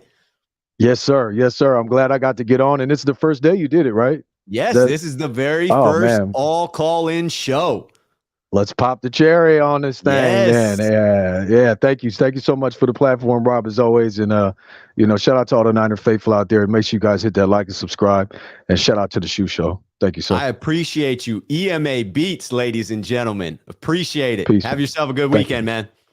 You too, champ. Thanks. Bye. All right, later. Bringing in Nick Money. We got Gregory Young. Hold on. Someone said I'm proud of my overlay. I am, but it gets in my way as well. I gotta adjust. We got Gregory Young. My apologies for not getting to this sooner. Gregory, Deebo lost me with the way he went on this whole thing. Niners always lowball the first offer. It's basic business.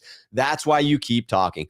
I agree that you've got to remove emotion from negotiations. That is not an ideal situation where you allow an initial low offer to set you off and now prevent you from going back to the table and getting yourself the most money that you can. We don't know all of the details here, so it's hard to be entirely critical of Deebo in how he's dealt with this. Again, I'm sure we will get a little bit more information as this continues on, but I think it's fair to criticize the way in which he went about it. All right, we are bringing in Nick here to get his opinion on this one as well. Here we go. Nick Money. Now, Nick, finish off because it goes Nick Money and then ... So what is this? It's Nick Money what? Can you hear me? Testing 1, 2. Can you hear me? Yes, sir. Audio is good. Yeah, it's Meyer. I'm German too. Nice. Yeah. Got that German heritage in the house. Yeah. I don't see you can see my beard at all, but yeah. I can see you down there. They can't see. They see the overlay. But yes, I could. That is a fierce. I don't have that kind of length, my friend. I keep it high and tight on the beard. Man, so anybody else mourning like I am, or what with this whole Deebo situation? Yeah, I think it's fair to say that the fan base is in mourning. We are all over the place is where we are. We are upset. We are emotional. We are attached. Some of us are into rejection. Some of us are into, well, you don't want our team? Fine. Get on out of here. It is all over the place. I'm still grabbing me a Deebo jersey. They're going to be cheap then for sure. You know what I mean? Yes. So they will be on clearance if, in fact, he is traded. That'll be unfortunate. So I got a tin hat theory. So I like some tin hat theories. So, bring it on, Nick. All right, so my tin hat theory is basically everyone remembers Jalen Hurd, right?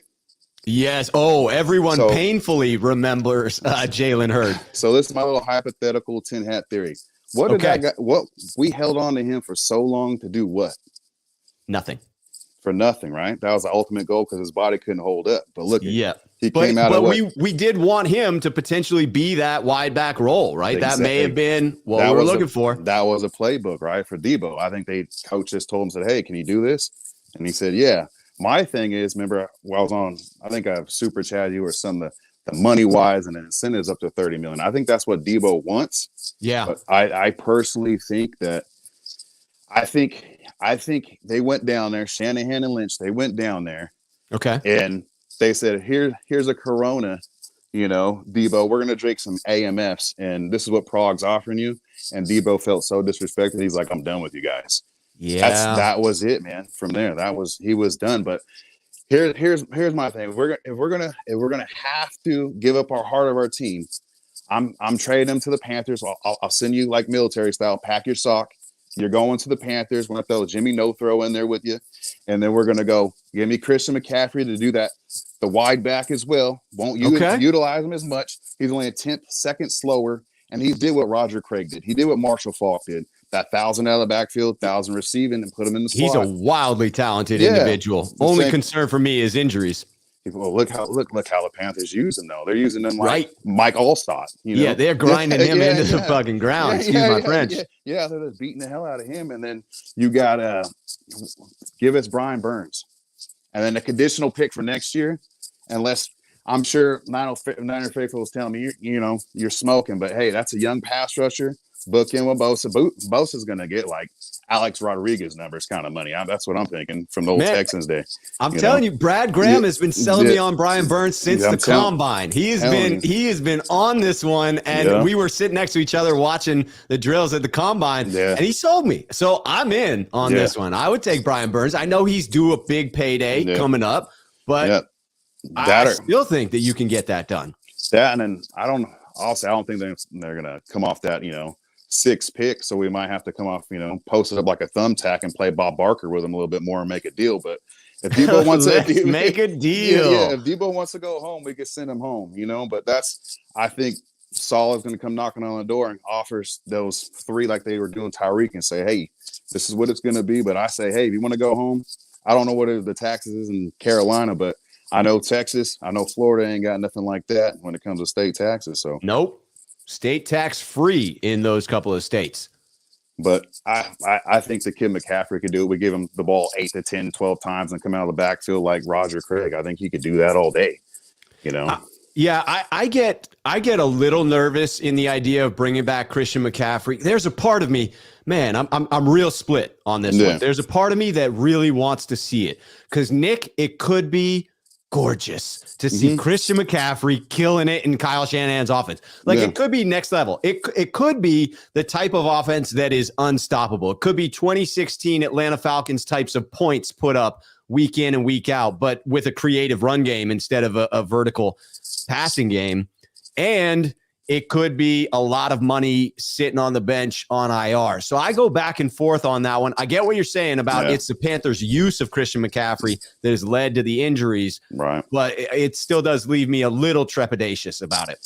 Yeah, I think our whole scheme is going to change, though, to a certain aspect. I think we're going more downhill. With Anthony Lynn coming on board. I think you may be right about a little bit of a change. It's going to be more, Josh Allen-esque. You know what I mean? Because Trey, he's fast, but he's hesitant doing that read option. He's more of a power guy, running. So I see him. He doesn't really have the speed. I mean, maybe he was moderately injured last year with the tweaked knee that he suffered, but it did not appear that he was able to run away from D linemen and linebackers, let alone the faster guys on the defense. So you could see more of a power scheme with Trey in the run game. Yeah, I think he's more hesitant because he, like you said, he don't want to run. He want to throw the ball down the field. But that is what he wants first and foremost, and thank goodness for that. Yeah, I look at it like, all right, dude, we'll do that for you. I think that's where Trey, he's gonna come in and be that more downhill runner for us for sure. Nice. So you think a resurgence for Trey? Well, I don't know about resurgence. An initial resurgence for Trey Sermon, an emergence, if you will. I think that's why they're waiting for what's his name, Banks too. I think they're switching the whole style of the offense, and that's what it's going to be, more downhill. And then you might get that zone cutback. That's going to be every once in a blue moon. Now, if there are a lot of Niner fans out there, which in the chat, they're mixed like I am around CMC. If you take CMC out of the deal, Niner by nature, 88 throwing it out there, Brian Burns and the 6th pick. Let's say, I mean. That's what I was saying, yeah. The 6 feels rich, but if it were Brian Burns and the requisite picks to get it done on both sides, whether we have to give up something to get 6 or whether it's a future pick, you on board with that? Are you more inclined to bring in Brian Burns, or are you more infatuated with Christian McCaffrey in a Shanahan offense? I think both. I'm saying grab my You want shirt. both? Yeah, I'm saying grab my shirt, Rob, and follow me down this one-way street. You know what I mean? It's gonna work, man. Trust me on that. It's gonna work. I look at it like, hey, you still need a weapon. Okay, he's beat up. We got 5, 8 running backs on the roster.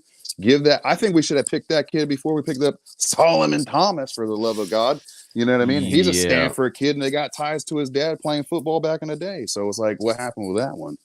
You know? Yeah, that was a definite miss, an overdraft there. Nothing against Solomon Thomas. He's a solid player. Yeah. He just didn't deserve to be drafted that high. Right. And that's not his fault. But yes, that was painful. We did pass up some talent there. But yeah, two birds, one stone with that. And I don't know if we can get to 6, throw in a couple thirds. I don't know. What else could we throw at them? You know, I mean, you just throw in the kitchen sink while you're at it. Well, it would be nice to unload Jimmy in this deal. That would be sweet. You do need to get that money off of the contract. I'm not rolling into this season with Trey, Jimmy, and Nate on the freaking roster. That can't happen. No, now back to old Jimmy no throw. You know what I mean? I look at the dude before he had that knee injury. His footwork was different. He played different. After that, he closes his eyes in the Super Bowl and throwing the ball away. You know what I mean? Getting beat up. He was a different player. Trey's footwork he's raw as a baby rash as he is now, and got milk behind the ears with some Similac. That kid's got better footwork already than Jimmy. Jimmy stands there like he's got Jimmy Hoffa concrete feet and don't throw the ball, man. It's like he sits there. The West Coast offense, even though Shanahan is manipulated from Bill Walsh and stuff, it's all about timing and rhythm and steps. And Jimmy hikes the ball and stands there like Statue of Liberty. Like, come on, man, for the love of God, you got to move, dude. And ever since that knee injury, he's never been the same. And it's like, man, by the way, I got a Jimmy Color Rush jersey, double XL. Somebody want to buy it, $40. You know what I mean? It's available. Man, Nick, you have come in hot with some of these lines on Jimmy. I'm telling you, people are probably missing every other one because it is just heater after heater, my friend. I love the dude because I'm like, all right, they mortgaged the house on him. Like even old Mr. Montana, $100 million for this guy to come in after 5 games. And I was like, man, he, even Bill Walsh, he was kind of wrong on Jake Plummer. Like, look at the footwork. He's looking good. You know what I mean? The next one, oh, man, we got something. And then, I'm like, geez, come on. But now, like I said, the kid Trey, he needed to sit in the bench. Shanahan is old school like his dad. He is. He's not, I think we're going to be really surprised, Niner faithful, at how good this kid really is. We just got to get behind him. I wish the damn franchise would. And I think, be honest, John Lynch has got to go. He has to go. Okay, you're done. That's it for you on Lynch. This is the offseason that broke the camel's back. I live in Northern California, a little bit past Sacramento, little town, Marysville, Yuba City area. That's where I live. And I'm telling you, nice. I was about to come down there and start rocking, throwing rocks out the window like, hello, McFly, what are we doing here? You know what I mean? You're ready to riot at this point, huh? Yeah. For the most part, it's like, all right, dude. If you're just a talking point for Kyle just to talk, and then you're just the face like, hey, I'm a Hall of Fame safety. If you're just that guy, man, we don't need you. Adam Peters should come in, fill that role. Because right now, I think I told Grant, I was like, Shanahan is Ben Stiller and the Heartbreak Kid, man. He's killing us.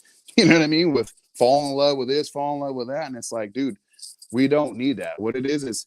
What I think what's his name said it perfect. Swanee, is that his name? He always comes on. Yeah, Swansong. Yeah, Kiss. Keep it simple, stupid. Like that is exactly it, man. Like, come on. Like,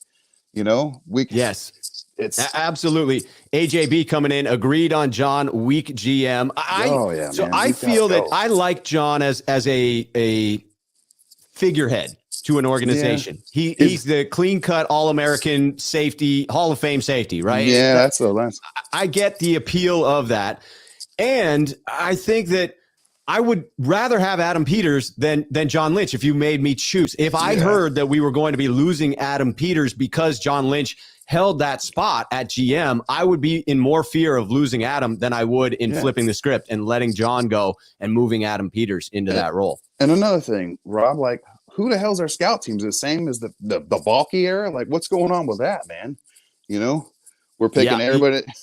Picking injured players? That too. And just like, they didn't whiff. It's wiffle ball when it comes to the first round picks, man, except for You know, you got Bosa as a, you know, Dr. J layup, the Iceman. You know what I mean? Like George Gervin, like, come on, that was easy. You know, let me wrong. You got Kittle on the 5th and this, and like, they might as well just push their chips in and it's, you know, Dave Chappelle, you know, throw nuts on the table and go with Dave it. Chappelle. Yeah, you know, like, Well, come on, last man. second sports, Jesse came in with this one in response to the trade. Burns, 6, and Darnold. Darnold is key for no. Deebo and Jimmy, much like Goff I hear you being on that, dumped man. and having to give up first. So are you still taking the deal if you got to swallow Darnold in the process? I realize how bad that sounds as I said it. I Man, realize how bad that sounds. That's not a If you got to but take back Darnold in the deal, are you doing that deal? if it's for like $6 million a year, maybe, you know, Yeah. you know, my buddy, You are my not buddy, high on Darnold, huh? My buddy from San Jose, and we argued in that draft when he came out, and I'm like, dude, that kid Josh Allen's gonna be better. Well, he's from Wyoming. I'm like, no, that kid's gonna be better. And look at him. Yeah, Darnold's on his way out of the league, basically, for sure. He's like 6 cents seeing ghosts, man. Like, come on, man. Right. Yeah. People responded to the way in which I phrased that last sentence. It was regrettable. It was regrettable. I admit it. But Ray coming in to say the caller should be the GM. Nick, you have Ray's vote. If John is let go, we bring you in. Hey, I got your back like Smith got Weston, man. Let's go. You know what I mean? I got you. So I've been a Niner fan since 1989. I'm telling you my age. So I was 5 years old, you know, and it's like, man, I've been watching this team after team, and everyone's like, prog this, prog that. And I think it just comes down to Shanny just got to come in there. Coach K, like, hey, this is how we're doing business, because after end all, unless they get rid of Lynch, if Adams ain't going to be the guy, who are you going to bring back? You want that old Bill Walsh Niner day? Remember when Mike Holmgren went for the job and they told him stiff arm him? You know what I mean? Like, nope, you're too old, but why can't we get his dad in the GM? You know what I mean? Is that going to be too conflict of interest? You know what I mean? With the ethics. Like, we got to get somebody in there that's got some Niner tradition. Steve Young, hell, Ronnie Lott. You know what I mean?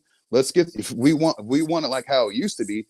I think we need to somehow get Eddie D in there somehow, where he's like, hey, bring Eddie back. Well, he served his time for the riverboat gambling scheme. Yeah. I Bring think the man back. President Trump pardoned him. I don't know if anybody remember that.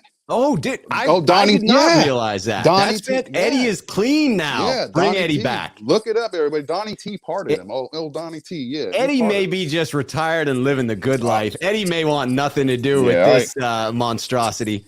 I just look at it as like,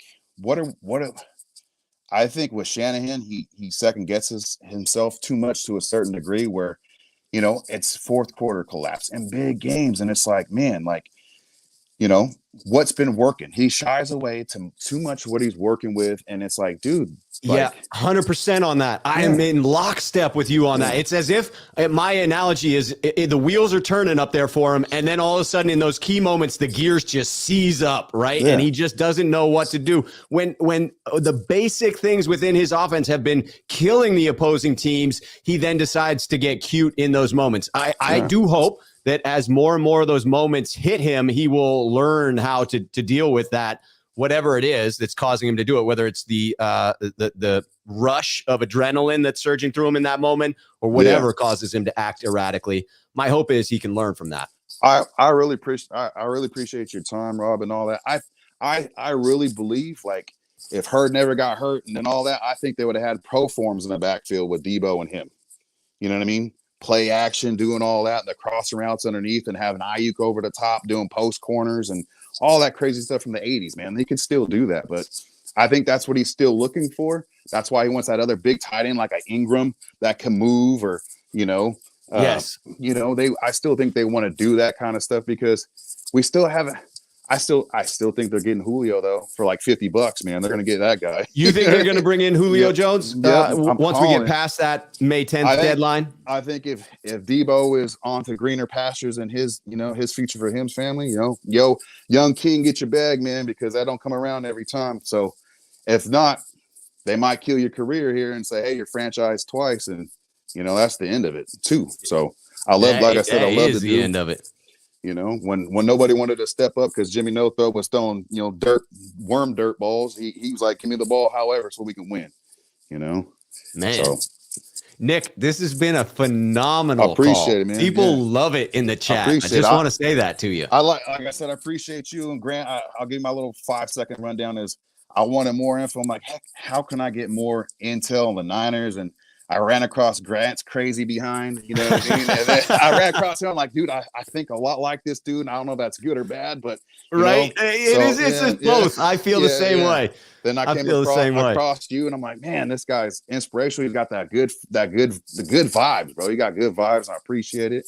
You know I what appreciate you, man. And with the whole cancer shit, my dad's got skin cancer. They lopped off a whole bunch. Just keep pushing, man. You know what I mean? I appreciate it, man. Real talk. So, and Hammer, I love Hammer too, man. We just got to get him to open his mouth more and talk. You know what I mean? He's kind of shy, it seems like sometimes. I love that dude though. And then Jesse, I'm a huge Jack Hammer fan for sure. Man. I want to go down to break some film down. I'm like, why didn't we do this? I want to do that. I'm a nerd on that, man. So, but I'll tell you what, there's going to be more and more film coming on this channel, so keep your eye out for it. There will be continued growth here, my friend. I appreciate it. Much love. Thanks so much. And real quick, can I give a little shout out? I do music. I'm an audio engineer by trade, Rob.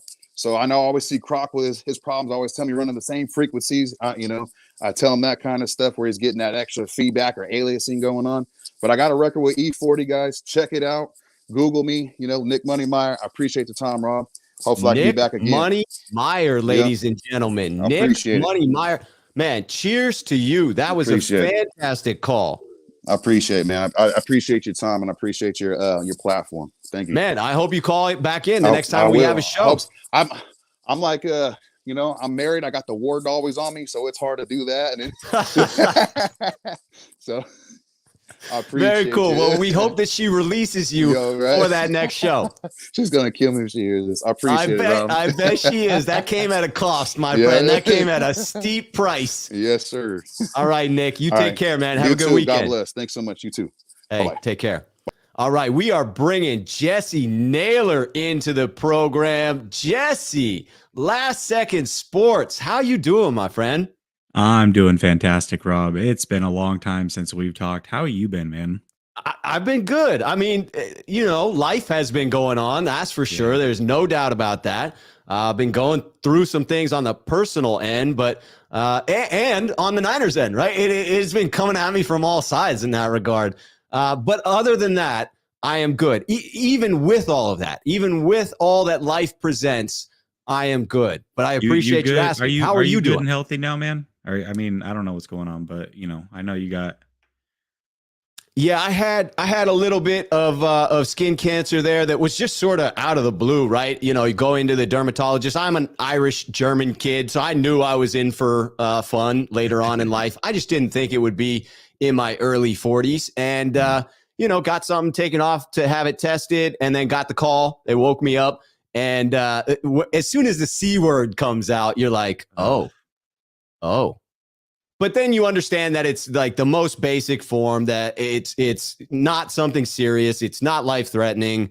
It's something that, if they hadn't caught, could have turned into something. So I just choose to be in that gratitude of, I'm a little bit disfigured at the moment, right? I'm not pleased about cutting a chunk out of my face.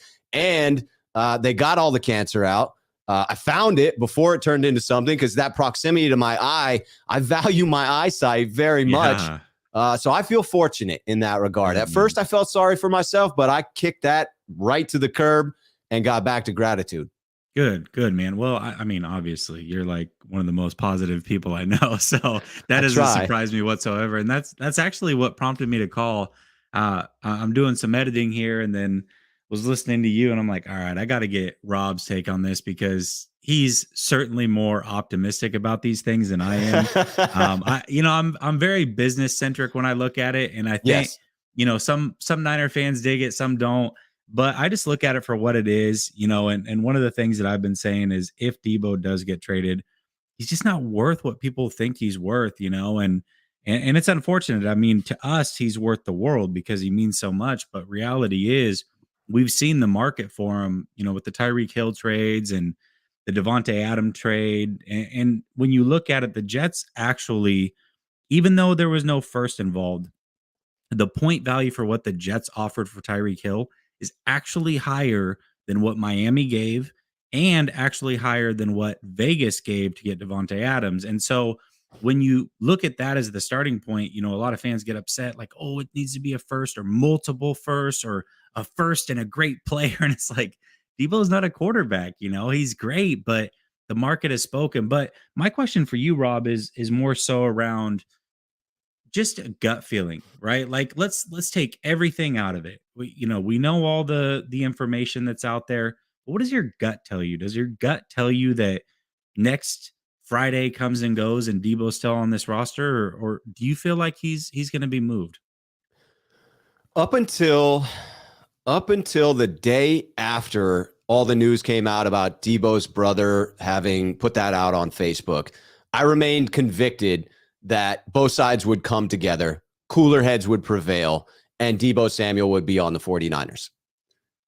With where it stands right now, with the way in which Deebo has communicated in a limited fashion, the emotion that's coming through in what he's saying and how he's choosing to say it kind of leads me to believe he's done. I understand that money could still talk, right? I thought Robbie Gould was very convicted in wanting to be back in Chicago. Eventually, he chose to take the contract. I still think there is a number that gets Deebo to stay, but it's above where the 49ers could have gotten him for had they just been a little more aggressive in making the deal happen initially. So my gut says Deebo's traded. I'm with you. I mean, that's, but I was hoping to hear something different from the optimistic one. Man, I wanted to provide the positivity there for you. And I still do believe there's a chance, right? Yeah. I absolutely believe there's a chance. I mean, you and I know this. There's a price for everything in life, almost everything. There's a number where people will sell out their own mother. Like there's a number for almost everything in life. So there's a number that gets Deebo back to San Francisco. There's a number that gets him back to the Niners. I don't know that the Niners are going to be prepared to meet that number. I'm with you. That's what it is, right? Like Deebo, and I said this before the offseason started. I said, your priority number one, besides getting rid of Jimmy, has to be re-signing Deebo and be early, overpay early so that you can save late. Right. 49ers just didn't do that. That's not how they operate. And now we're in this situation. And I feel like it could have been rectified very early on if they had just taken that approach. And maybe they don't want to take that approach. Maybe they see something in Deebo that we don't, or I don't know. But let me throw some not outside the box trades, but just some realistic trades that at least I find as realistic. So I like that. And then I'm going to bring in, I got a super chat that I want your opinion on. Okay. All right. Sounds good. So, here's an outside the box one, just from a standpoint of the team. And a lot of people aren't talking about this team when they're looking at trades, but I'm looking at the Patriots. The Patriots have been in search for that like go-to receiver for a while. They've got Mac Jones, who's very similar as far as limitations to Jimmy G. Totally. And they could certainly use a player like Deebo Samuel. So not everybody could, to be fair, but they really could, right? So when I look at that, I say, what about pick 21, pick 54, and pick 85 for Deebo Samuel? Does that get you excited or no? That gets me extremely excited. If the Niners could get that deal done, I believe that would be phenomenal compensation. I'd have to do the actual math, but my guess is with those 3 picks involved, that the value of that is above and beyond what the Packers got for Devontae Adams and what the Chiefs got for Tyreek Hill. That would just be a guess based on having looked at the trade value chart. Maybe you can tell me if I'm correct about that. But I had the Patriots as the 3rd most likely team to trade for Deebo when I was speaking to Grant this morning on the show. Okay. So you and I are seeing the same thing there. I feel like it would be a good fit in the scheme. Certainly a great pairing with Mac Jones. I don't think there's any dispute that the pairing of Jimmy Garoppolo and Deebo Samuel took both of their best traits and paired them in that way. It was a good marriage to have together. And Mac Jones is Jimmy and then some, right? He can do the things that Jimmy can do and some things beyond it. I believe that would be a good one. I wonder about the culture fit after the way in which Deebo chose to go about this. I've said it before on this show. I think it comes with collateral damage. You chose a certain course of action to get your way out of San Francisco, if that's what you truly wanted. And it turned some of the fan base against you, and some GMs and people throughout the league may not appreciate that. I would probably put the Patriots at the top of that list of that's not the Patriot way. Yeah, it really is. It's kind of crazy to watch this whole thing because when you look at Deebo on the field, what he's doing now is like the antithesis of what you It really is. Complete opposites. And I understand it. I'm not knocking Me him too. for it. He certainly deserves to get his money. He's 26 years old, just had a kid. He's got to do what he's got to do. But this Deebo, and I've got to also imagine that it's turning off the 49ers a little bit. Maybe they've got cold feet and they're like, well, do we really want to pay this guy 25? Is he who we thought he was? Right. I don't know. There's a lot that goes into it, but yeah, let's get to your super chat. It seems like both parties may be asking themselves that question. Is this organization who I thought they were from Deebo's perspective? Yep. And from the organization's perspective, is he the player that we thought he was? And that's the type of animosity that this situation that's tough to overcome when there's emotion involved. All right, we'll bring in Niner by Nature 88's super chat here. Say we trade Deebo and Jimmy to the Panthers for the 6th pick, Burns and Darnold. Can we drive Darnold far away out of town and push him out of the car? I did not see that coming, Jesse. I thought this was going to be a very serious trade offer. But what say you? Can we get that deal done? And then would it be okay to just take Darnold off into the desert and leave him there? Oh man, that sounds very Eminem Stanish right there. Right? Yeah, you know what? It's funny. I had a caller.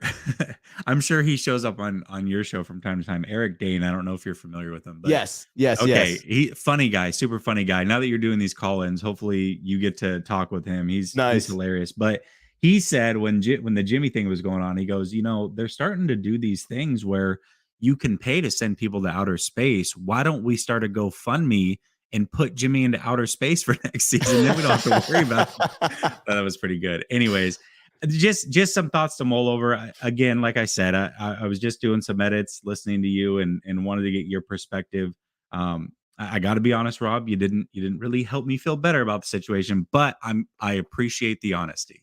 I appreciate the fact that I was able to assist, even if it wasn't the outcome that we hoped for. And there is still the inner optimist in me that is praying for, hoping for, and still believes it is a distinct possibility that money solves this issue. I think money is the problem here, regardless of what both sides are saying. Had they come out with a strong guarantee, I think those concerns Deebo had would have magically just drifted away. And I still think they can. It's just going to take more money now than it would have initially. Yeah, I'm with you. And hey, just real quick, and you may like the overlay. I've been doing the call-ins for a while, so I did the overlay thing. But if you don't like the overlay and it gets cumbersome when you don't have somebody on screen, if you bring somebody on and right away, if you hit Shift 1, it'll take them off the screen and it's just you full screen. Ooh. So just a heads up. That way you don't have to do the overlay if you don't want to. So real quick, if you just hit Shift 1 right now, just hit Shift 1 while we're on. Shift 1. Boom. So you can hear me and I'm off the screen. So you just bring them on, Shift 1, boom, there you go. Oh, Jesse coming through with the clutch information. There you go. I dig that, man. All right, brother. You have a good night, man. Stay blessed. Hey, you too, Jesse. I appreciate you coming on, and I look forward to connecting with you in the future, my friend. Enjoy your weekend. All right, you too, man. All right, take care. All right, we got one last super chat, and then that is it for the evening. I appreciate all of you calling in. This was a dope-ass show. I enjoyed it. First call in on the Schuh channel. Phenomenal. Phenomenal. All right. I lost that last super chat. Here it is. Gregory Young. My apologies that it sat so long, Gregory. If we do trade Deebo, we need to trade down a couple of times to get more draft capital in the second and third rounds. We have a lot of holes to fill. Gregory, I'm sorry. I agree with you on this one. I don't necessarily see it as we have a lot of holes to fill. I think we have a lot of areas that we can improve. The Niners, in my opinion, have done a reasonable job in applying a Band-Aid to the vast majority of the major holes that they had. This to me is more about there are a lot of players I covet in the second, third, and early fourth round. If we can maximize the number of picks that we have in that range, maybe even bleeding into the early first, there are some phenomenal players that we could accrue. So I would rather, if we get one of these lower first round draft picks, I would rather trade back. In my mock drafts at pick 61, I was choosing to trade back because I found it necessary to accrue additional picks to get more of those players that I covet that are right in that third round spot. I mean, there are some great safeties in the second round. There are some great interior offensive linemen that can be had in the third rounds. There's Jelani Woods, the tight end, that I think would be a phenomenal investment for the 49ers that you're probably taking sometime in the third round. There's Marcus Jones, the nickel cornerback and return man that I want to take. That's, again, probably going to be in that third round range. I would much rather have 5 picks in that range than 1 early on in the first round. Gregory, I am in alignment with you there. Thank you for taking the time to put that in. My apologies that it took me a little while to get to it. Like I said, this was a phenomenal show. I appreciate all of the support in the chat, all of you coming in to give your opinions, to be a part of the show. Those of you that were, offering praise to the callers, I thought we had some phenomenal calls tonight. Absolutely phenomenal. Those of you that wished me well, that is very touching to me. I'll be honest about that. I want to say thank you. So I appreciate all of you being on here. Raphael 5629ers coming in with the super sticker. Much appreciated. Thank you all for being here tonight. This was a dope show. I hope you enjoyed it as much as I did. I will be back on a special episode on Sunday. I have an interview coming up. It may not be a name that you are familiar with. It may not be a household name, but it is a player that is aspiring to be drafted next week, and he has one hell of a compelling story. I will be on Sunday at 11 a.m. Mark your calendars. I am going to put out a reminder on Twitter. I will schedule the program ahead of time, but Sunday at 11, I don't think you're going to want to miss it. Until then, you all know the drill. Cheers, Niner faithful.